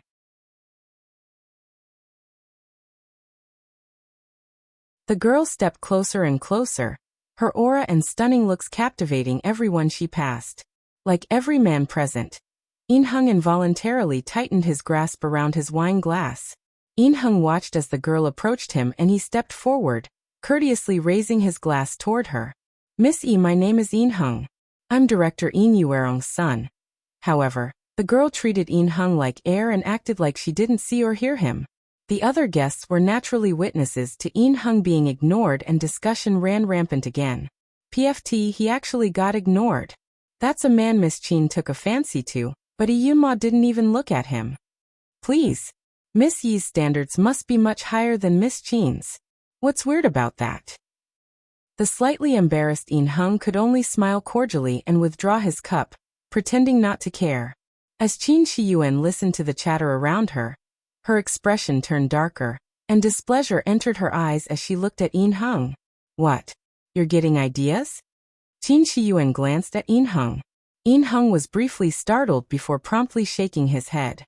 He calmly replied, "Miss Qin, she's President Yi's daughter after all, so it'd be within my duty to toast to her. As for how she responds, that's unrelated to me."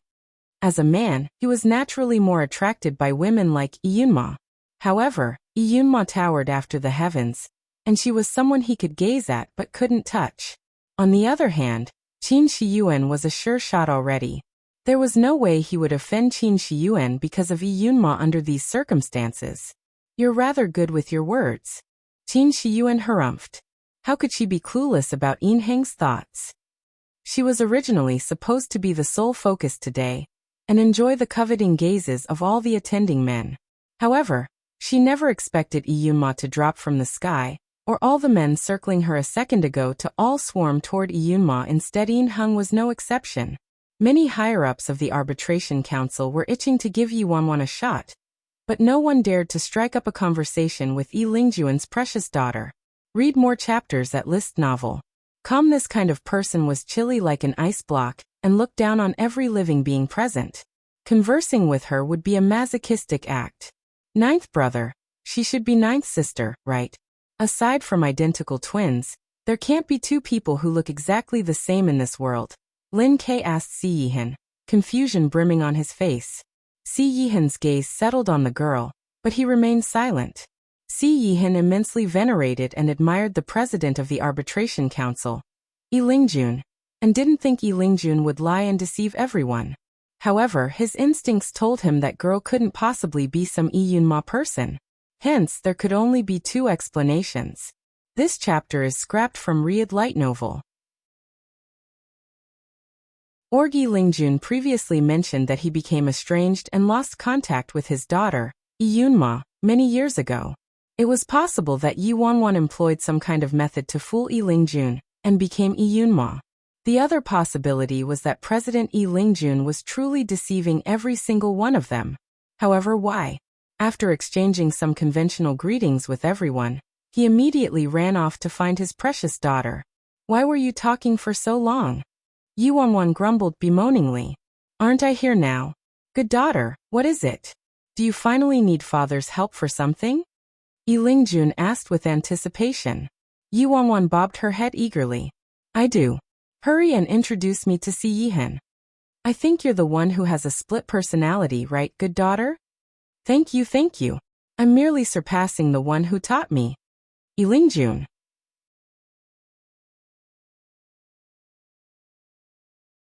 "Director Si," Yi Lingjun shouted, breaking Si Yihan out of his contemplation. Si Yihan nodded lightly and walked toward Yi Lingjun, involuntarily glancing at the girl standing next to Yi Lingjun. "President," Si Yihan greeted him. "Director Si, I will consider your earlier suggestion. Young people should be more courageous anyway. And it's not a bad thing for you to develop ideas that are ahead of your time, Lingjun said with a smile. Thank you for your support, President, Si Yihan replied. Oh right, let me introduce you. This is my daughter Yunma.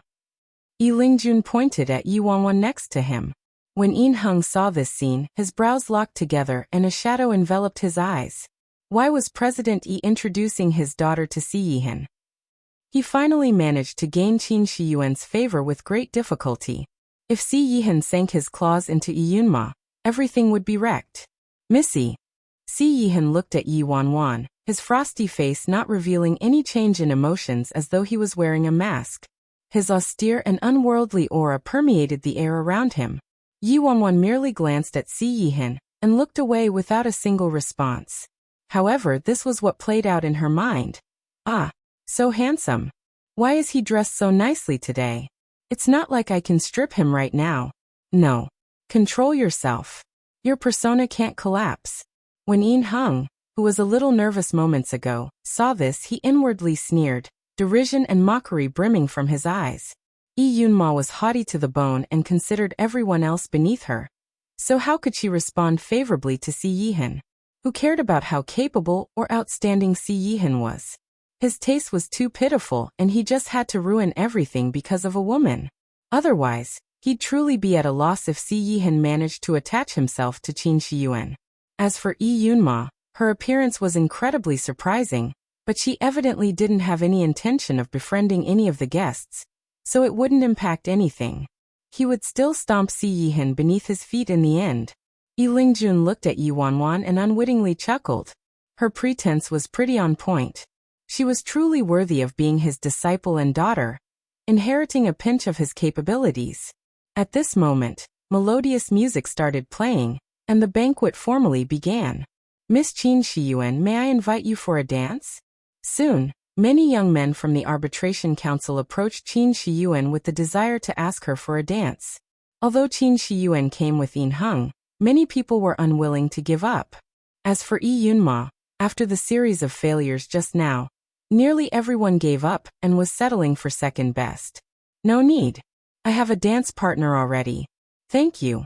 Qin Shiyuan courteously rejected them with a faint smile on her face.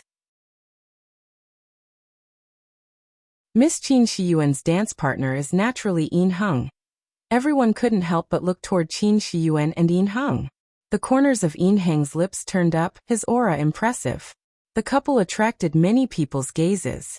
People watched as Yin Hung courteously extended his hand toward Qin Shiyuan. Upon seeing everyone's attention focused on her again, Qin Shiyuan's expression finally eased, and she gracefully placed her hand on Yin Hang's hand. Qin Shiyuan had an elite education since she was young, so she was like a fish in the water at this kind of social function. She was fairly superb at the waltz and shared a rather tacitly matched dance with Yin Hung, winning a round of applause from the crowd. They really are a handsome couple made in heaven.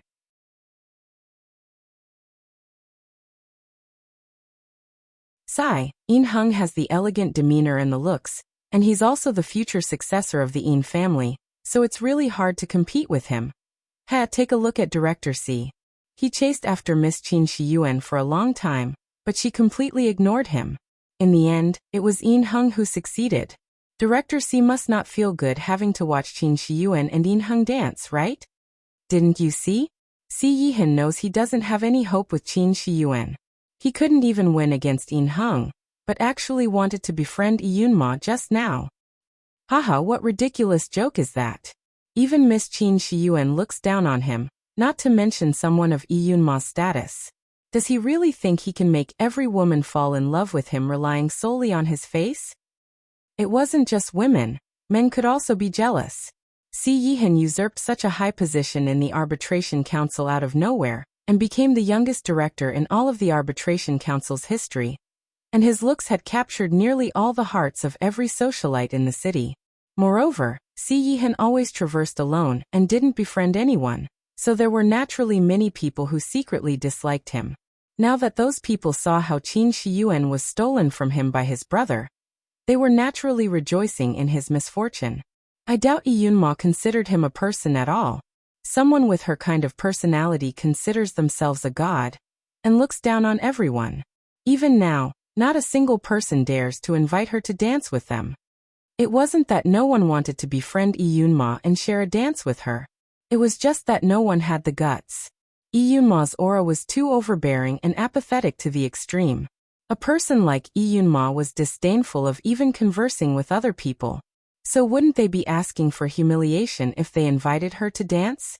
Soon, Yin Heng and Qin Shiyuan started whirling around the dance floor. The handsome couple attracted nearly everyone's attention, eliciting envy in their watchers. Yin Heng imperceptibly glanced at Si Yihan, provocation in his eyes. On the other hand, Qin Shiyuan's gaze toward Si Yihan was filled with derision, clearly asking, "Do you regret it now, Director Si? Sigh, what an ideal couple they are. They seriously match each other perfectly. How nice would it be if it were me who was dancing with eldest Miss Qin? I actually want to dance with Miss E more. Keep dreaming. Ha ha ha, I also think I'm dreaming." Following everyone's chatter and admiration, someone noticed Iyunma suddenly slowly walking toward the alone Si Yihan. When Si Yihan noticed the approacher, he imperceptibly peered up, his icy gaze shooting toward the girl, but he promptly looked away as if he didn't notice. Everyone thought Iyunma was merely passing by on her way to the desserts. However, what caused their jaws to drop was, when Iyunma reached Si Yihan, she stopped and sat down on the high stool next to Si Yihan. The corners of Si Yihan's eyes turned up minutely. At that moment, there were many empty spots around Si Yihan. With Iyunma's personality, she was fully capable of going to an empty spot without anyone around, but she just had to sit next to Si Yihan. Perhaps she randomly found a place to sit?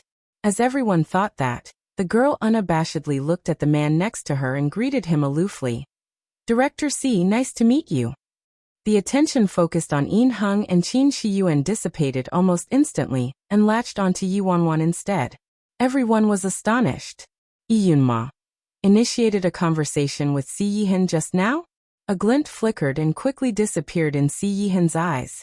He opened his mouth and replied, "Nice to meet you." Si Yihan didn't say anything else and probingly assessed the girl, as if wanting to figure out her intention. The girl retained her indifferent expression and tone. "Do you know how to dance, Director Si?" Si Yihan was startled. "A little." Yi Wanwan expressionlessly continued, "Let's dance together?" Si Yihan everyone. If people were able to forcefully explain this situation as Iyunma casually greeting Si Yihan earlier, they were now uniformly dumbstruck. The condescending Iyunma took the initiative to invite Si Yihan to dance?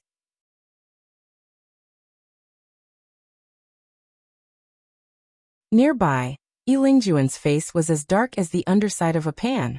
Couldn't she have lasted a little longer? The sight of Yi Wanwan's shattered table surfaced in Medusa's mind, and she cleared her throat. She lasted a few minutes at least, and controlled her expression. It was very difficult already. Yilingjun. How hard it must have been on her. No one had a stronger reaction than Yin Heng. He missed several steps and accidentally stepped on Qin Shiyuan's feet. Qin Shiyuan bore the pain and glared at Yin Heng. Only then did Yin Heng listlessly look away. But his mind had evidently drifted from the dance. He never would have expected Iyunma to start a conversation with Si Yihan. She even invited Si Yihan to dance. Si Yihan seemed to be stunned by the girl's invitation and turned silent without answering. Yi Wanwan wasn't impatient though, and maintained her icy face. Not a flaw or emotion could be seen from the duo's faces, and the originally outspoken crowd fell into a strange silence. A moment later, Si Yihan finally responded, "Apologies, Miss E, but I don't feel well today." Everyone. He rejected her? Si Yihan actually rejected her? Was he mad? Is Director Si serious? He actually rejected Iyunma?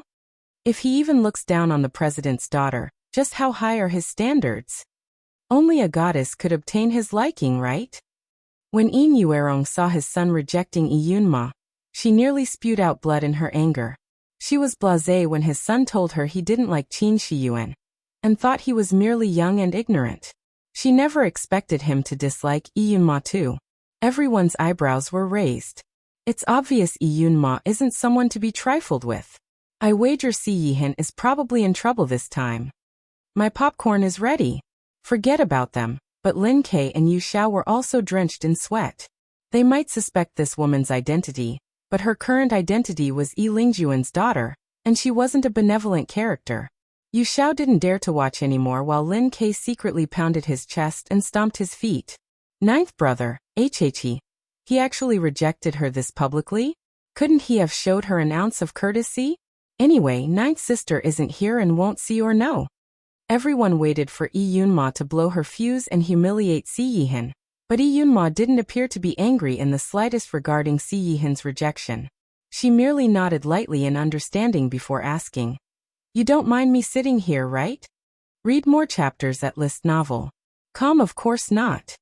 Yi Wanwan then raised her hand and a nearby waiter quickly sprinted over and cautiously asked, "Missy, what is your request?" It was over. It was over. Missy was surely about to erupt in rage. Yi Wanwan glanced at the red wine in front of Si Yihan. "Take away Director C's wine." The waiter was bewildered. Miss E, you're saying? What did she mean by taking away Director C's wine? Yi Wanwan's domineering tone didn't allow any room for objection. Replace it with a calming remedy ginseng soup. The waiter. Yi Wanwan frowned and added, "The temperature is too low. Director C doesn't feel well, so bring a blanket over." The waiter. Si Yihan, everyone. Yi Wanwan's series of signature, domineering CEO maneuvers successfully dumbfounded everyone.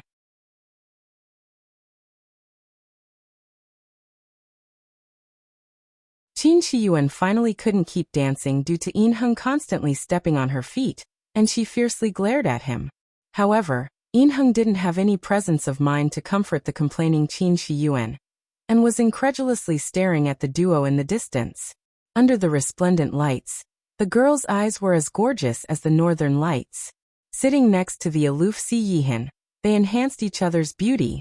Two similarly icy people should be awkward when placed together no matter how you looked at it, but they gave others a sense of inexplicable harmony. Just what in the world did Yunma mean? Didn't she think it was beneath her to speak to Si Yihan earlier?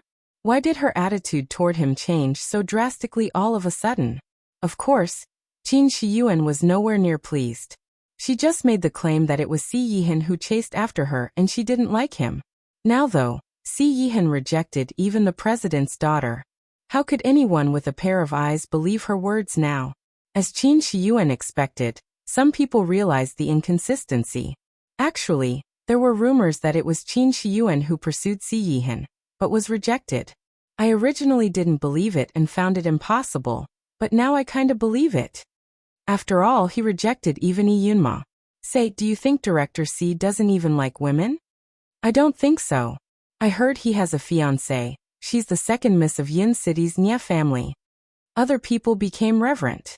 That second miss must be a goddess, right? The waiter finally shook off his stupor, and didn't dare to delay it anymore. He quickly left to prepare the ginseng soup and blanket. Yi Wanwan was about to say something when Yi Lingjun walked over with a fatherly expression on his face. He lightly laid his hand on Yi Wanwan's shoulder and said, "Yunma, come with me. Father will introduce some friends to you." Yi Lingjun, little girl. If you don't restrain yourself, you'll seriously drop your disguise. Yi Wanwan unhappily clicked her tongue internally, but knew she shouldn't overdo it. And so Yi Wanwan turned to Si Yihan and apathetically said, "Excuse me, Director C." Soon she followed Yi Lingjun and left. Not long after Yi Wanwan left, Lin Ke and Yu Xiao came running over. Lin Ke still looked frightened. "Damn. That scared me to death. That scared me to death. Ninth brother, what's going on?" Yunma's reaction was scarier than her losing her temper on the spot. Yu Xiao furtively suggested. Perhaps she purely wanted to show some concern? Lin Ke looked at Yu Xiao like he was an idiot. If it was someone else, if it was anyone else here today, that might be possible. But it was Yunma. Look at her condescending demeanor, and how she won't even waste her words on anyone. Do you think she would show concern for a person out of boredom? Yu Xiao stared at him. What do you think was the reason then? Lin Ke, he didn't dare to say. Lin Ke turned to Si Yihan. "Ninth brother, say something." Si Yihan glanced at Lin Ke from the corner of his eyes. Say what? Yunma took a liking to me? You said it yourself, alright. I didn't say anything. It's the truth that your face attracts too many admirers. You can't fault me for thinking wildly. Lin Ke took a gulp. Ninth brother, I'm about to go crazy. Just how is this woman connected to ninth sister? How about you give her a call right now and ask? Si Yihan glanced at Lin Ke again. If Wan is sincerely trying to conceal herself from me, she would have made preparations beforehand, and we couldn't weasel out any truths even if we called her.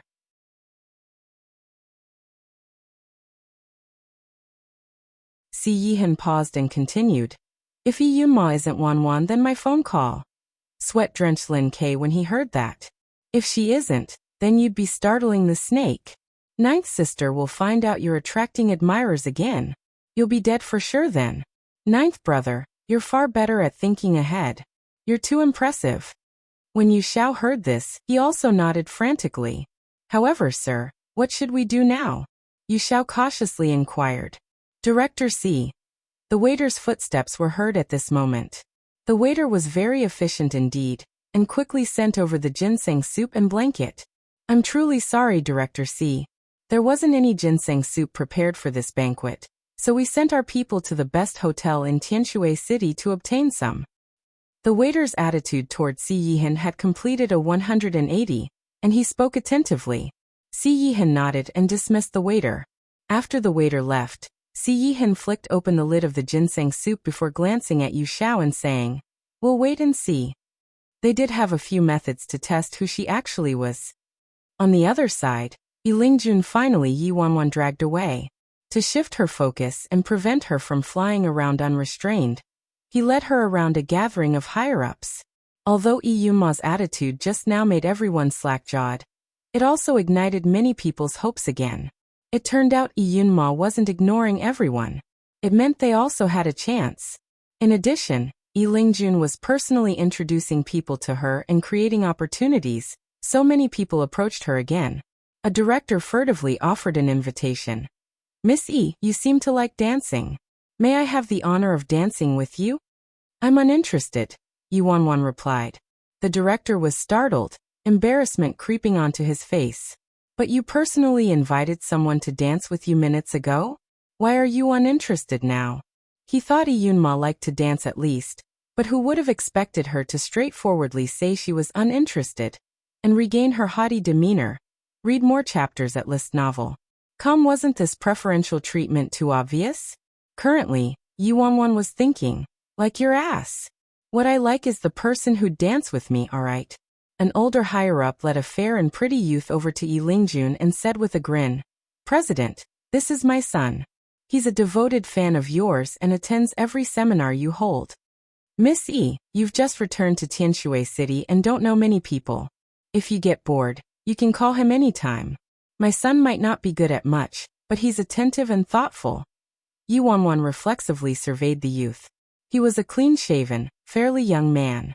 He seemed fairly innocent in the ways of the world, so his eyes were very clear and his appearance comforted the viewer.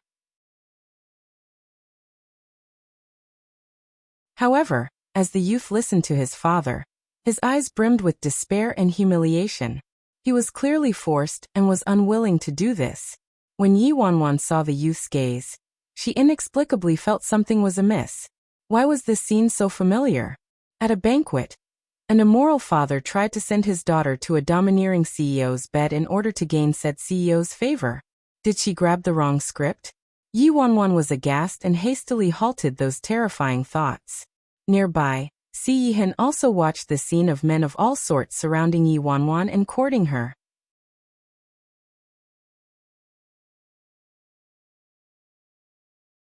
When the higher-up saw Yi Wanwan's gaze landing on his son, and surprisingly not looking displeased, hope ignited in his heart, and he advertised his son with increased enthusiasm.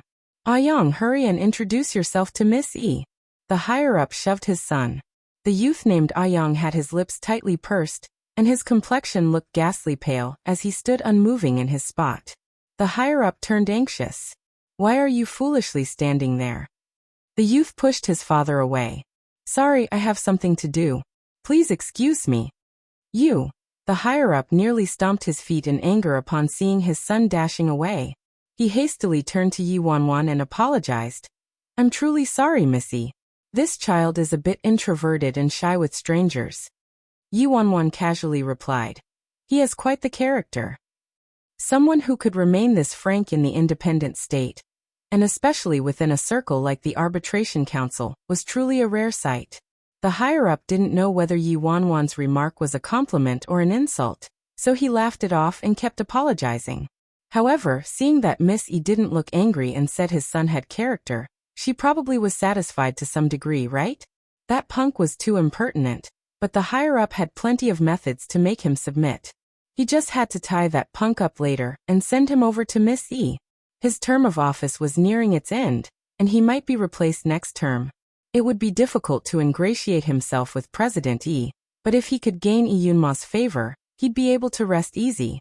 Throughout the entire night, in order to ensure that Yi Wanwan didn't have time to seek out Si Yihin, Yi Lingjun acted like a butterfly. He forcefully pulled her and fluttered all over the venue. Yi Wanwan finally made it to the end of the banquet. Luxurious cars filled the entrance of the venue and all the prominent figures and higher-ups began to leave. Yi Wanwan looked around the crowd, but there were too many people, and she couldn't find a trace of Si Yihin. Yi Wanwan angrily glared at Yi Lingjun. Yi Lingjun raised his brows. Why are you glaring at me, huh? Look at how pitiful you are. He publicly rejected you earlier, alright? Yi Wanwan wasn't irked by that and started gloating instead. So what if he rejected me? My darling is seriously too handsome when he rejects me, alright? Yi Lingjun.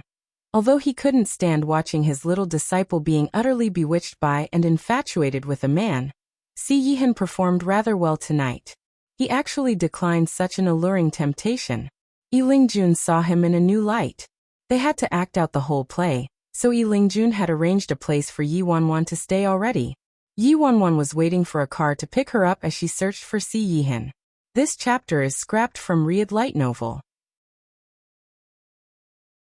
Organ the night, she was merely standing there casually, but she was dazzling like the sun, making people unable to look away. Missy. A man's voice drifted from behind Yi Wanwan, and she reflexively looked behind her. In Heng was standing there. When faced with people the girl didn't care about, she didn't seem to have the desire to utter a single word. The ignored In Heng's expression quickly returned to normal. He began. Hello, Miss E. I didn't have time to introduce myself earlier.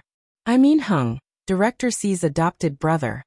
At the sound of Director C's adopted brother, the girl finally spared him a glance. In Heng apologized. Miss E, my elder brother has a peculiar personality and is hard to get along with. If he offended you in any way earlier, please forgive him, Miss E. In Heng's tone shifted, and he explained. My elder brother has a fiancée already. I heard she's very controlling and also has a disagreeable disposition, which is why my elder brother rejected your invitation, to avoid causing a misunderstanding. In Heng chuckled and added. Of course my elder brother was overthinking too much. Why would you have that kind of intention toward my elder brother? Before In Heng could finish speaking, the girl nonchalantly glanced at him. What if I said I did? In Heng.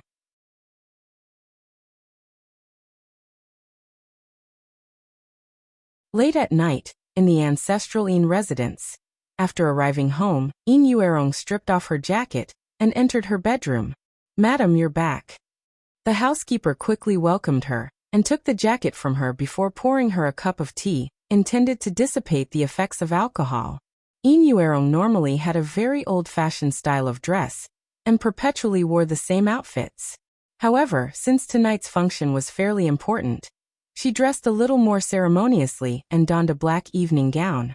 Although her outfit was extremely simple and she didn't adorn any accessories, it didn't affect her beauty and elegance at all.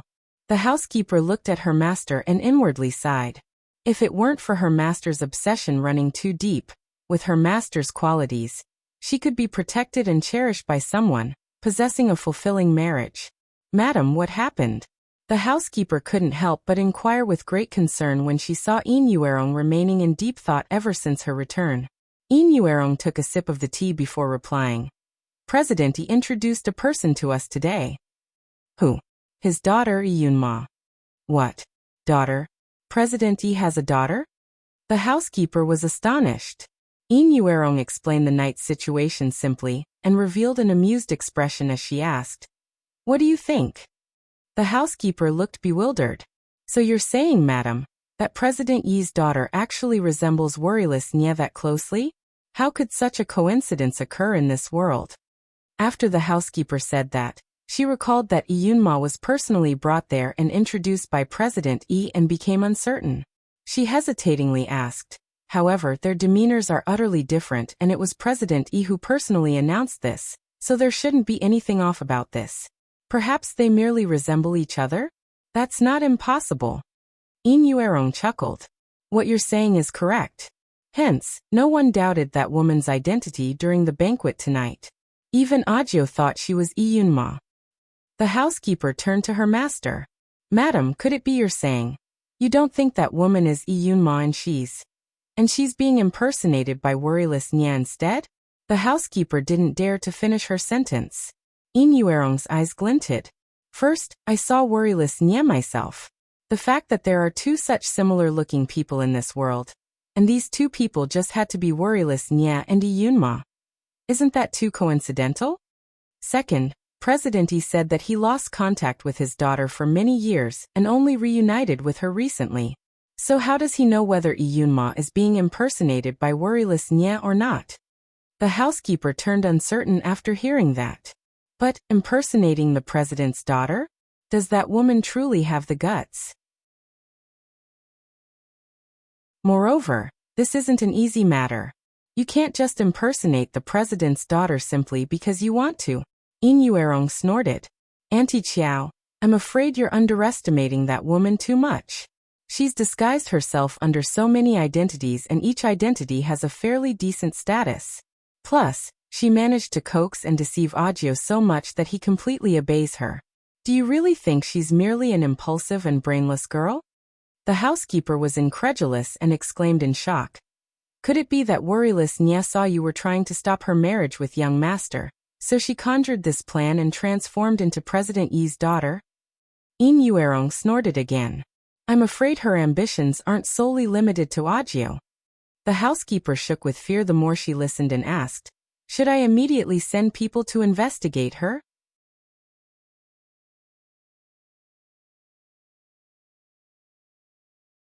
Yin Yuerong shook her head. Since she dared to impersonate Yunma and deceived even President Yi, she naturally made flawless preparations. Even if we investigated her, we probably wouldn't discover anything. Furthermore, I think it's extremely possible there's a powerful person acting as a correspondent for her behind the scenes. The housekeeper bobbed her head in agreement. "That's right. Otherwise, how could President Yi also be deceived?" Yin Yuerong's gaze shifted. "Hence, this matter is of paramount importance, and we need to plan carefully.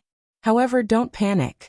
Even the tightest scam has a flaw, and will eventually make her reveal a flaw. Don't act rashly and wait for my instructions. Worryless Nye, we'll take our time playing." "Yes," the housekeeper responded. Yin Yuerong said darkly. "Ha, that girl is seriously gutsy for daring to do something like this. I don't believe Ajio will remain unmoved when he discovers the truth." Judging from Ajio's attitude tonight, he probably didn't recognize that woman and seriously thought she was President Yi's daughter. In that kind of situation, Si Yihan rejecting that woman was the same as rejecting President Yi's daughter, which was why Yin Yuerong was so incensed. Thankfully, the more she thought about it, the more suspicious she found it. This woman was most likely an imposter. At the thought of gaining leverage against that girl, Yin Yuerong's mood improved a lot. At that time, Yi Lingjun absolutely wouldn't spare her. Impersonating the Arbitration Council president's daughter, that was simply provoking the entire Arbitration Council's authority. Yi Lingjun and his power alone would bring retribution on her. For this crime, the entire Nye family would also be ruined. At Tianshui City's expensive Shannan Manors, Medusa guided Yi Wanwan to where she would be staying. Before the banquet, Yi Wanwan had settled things with Big Dipper and the others already. She told them she'd return to Yin City first, and ordered them to remain in Tianshui City to continue scouting for information. Medusa showed her around the house. Little junior sister, rest well. Call me if you need anything, alright? Tonight, Yi Wanwan's acting skills were epic and she exhausted too much energy, so she did feel a bit exhausted right now. Yi Wanwan yawned and hugged Medusa. Alright, senior sister. You should go to sleep early too. You've also had a tiring day. Medusa exasperatedly responded. It was mainly from fright due to you. I was seriously afraid you'd let the cat out of the bag earlier. Yi Wanwan chuckled. How about it? I performed quite well, right? Medusa also smiled. You were truly fearsome, and I bow to you. You're clearly the same person, but you give off a completely different feeling. I think even Director C didn't recognize you. Yi Wanwan was filled with relish. Of course. I'm a professional actor after all. She was so tragically deceived by Si Yihan back then. Now she could finally give him a taste of his own medicine. I think Yin Heng is beside himself with anxiety. He actually tried to drive a wedge between you two in front of you. Medusa seriously looked down on men like Yin Heng. They were willing to advance by hook or crook, and had no scruples about relying on women to elevate themselves. Afterward, he'd even swagger around and gloat. A cold glint flitted through Yi Wanwan's eyes. However, they slapped my baby's face before. I'll get payback all for him. How are you planning to deal with him? Medusa asked. Yi Wanwan blinked. Who said I'd do anything to him? I don't have any free time. A foreboding feeling crept up on Medusa for some reason. Then you're going to? Yi Wanwan rubbed her chin. Starting tomorrow, I'll officially pursue Director C. Medusa. This was freaking crueler than doing something to him, wasn't it? Yin Heng would probably be angered to death. She could already imagine the incoming uproar.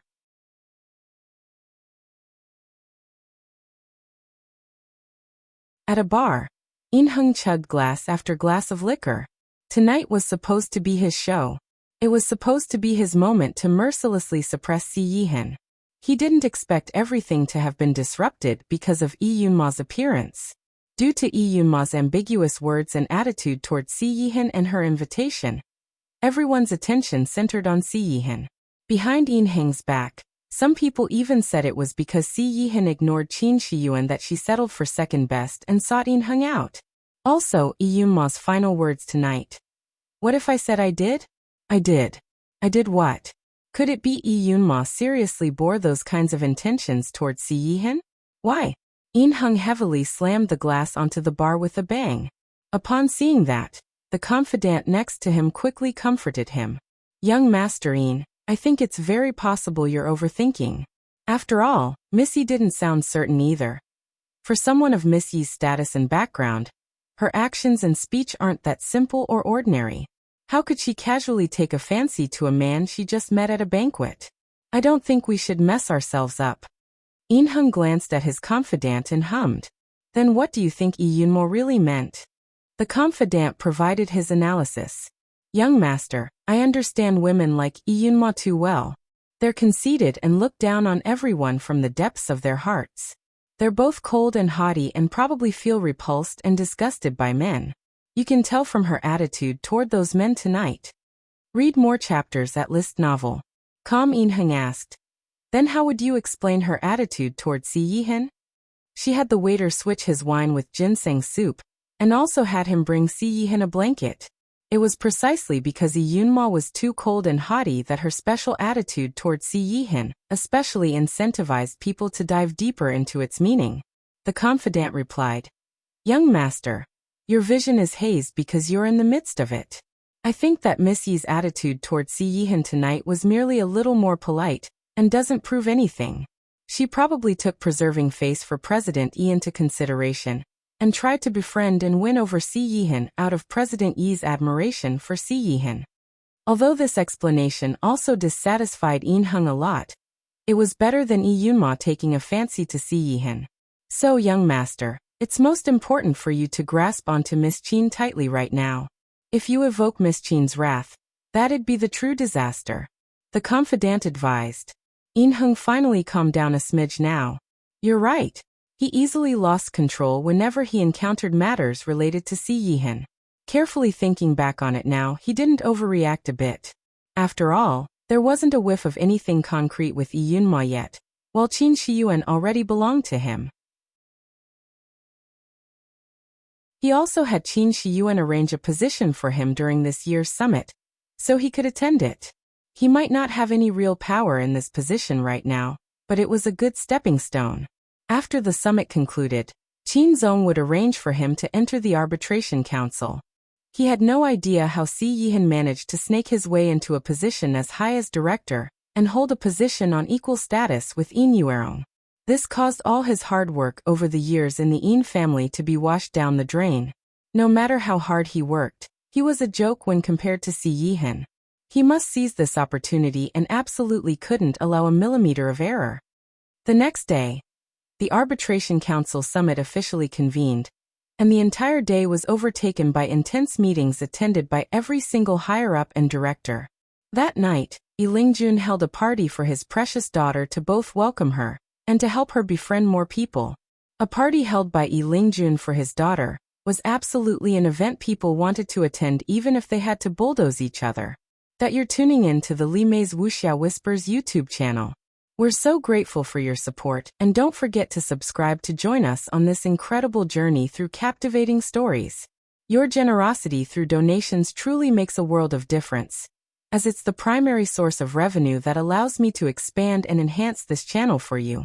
Thank you from the bottom of my heart for being a part of this adventure.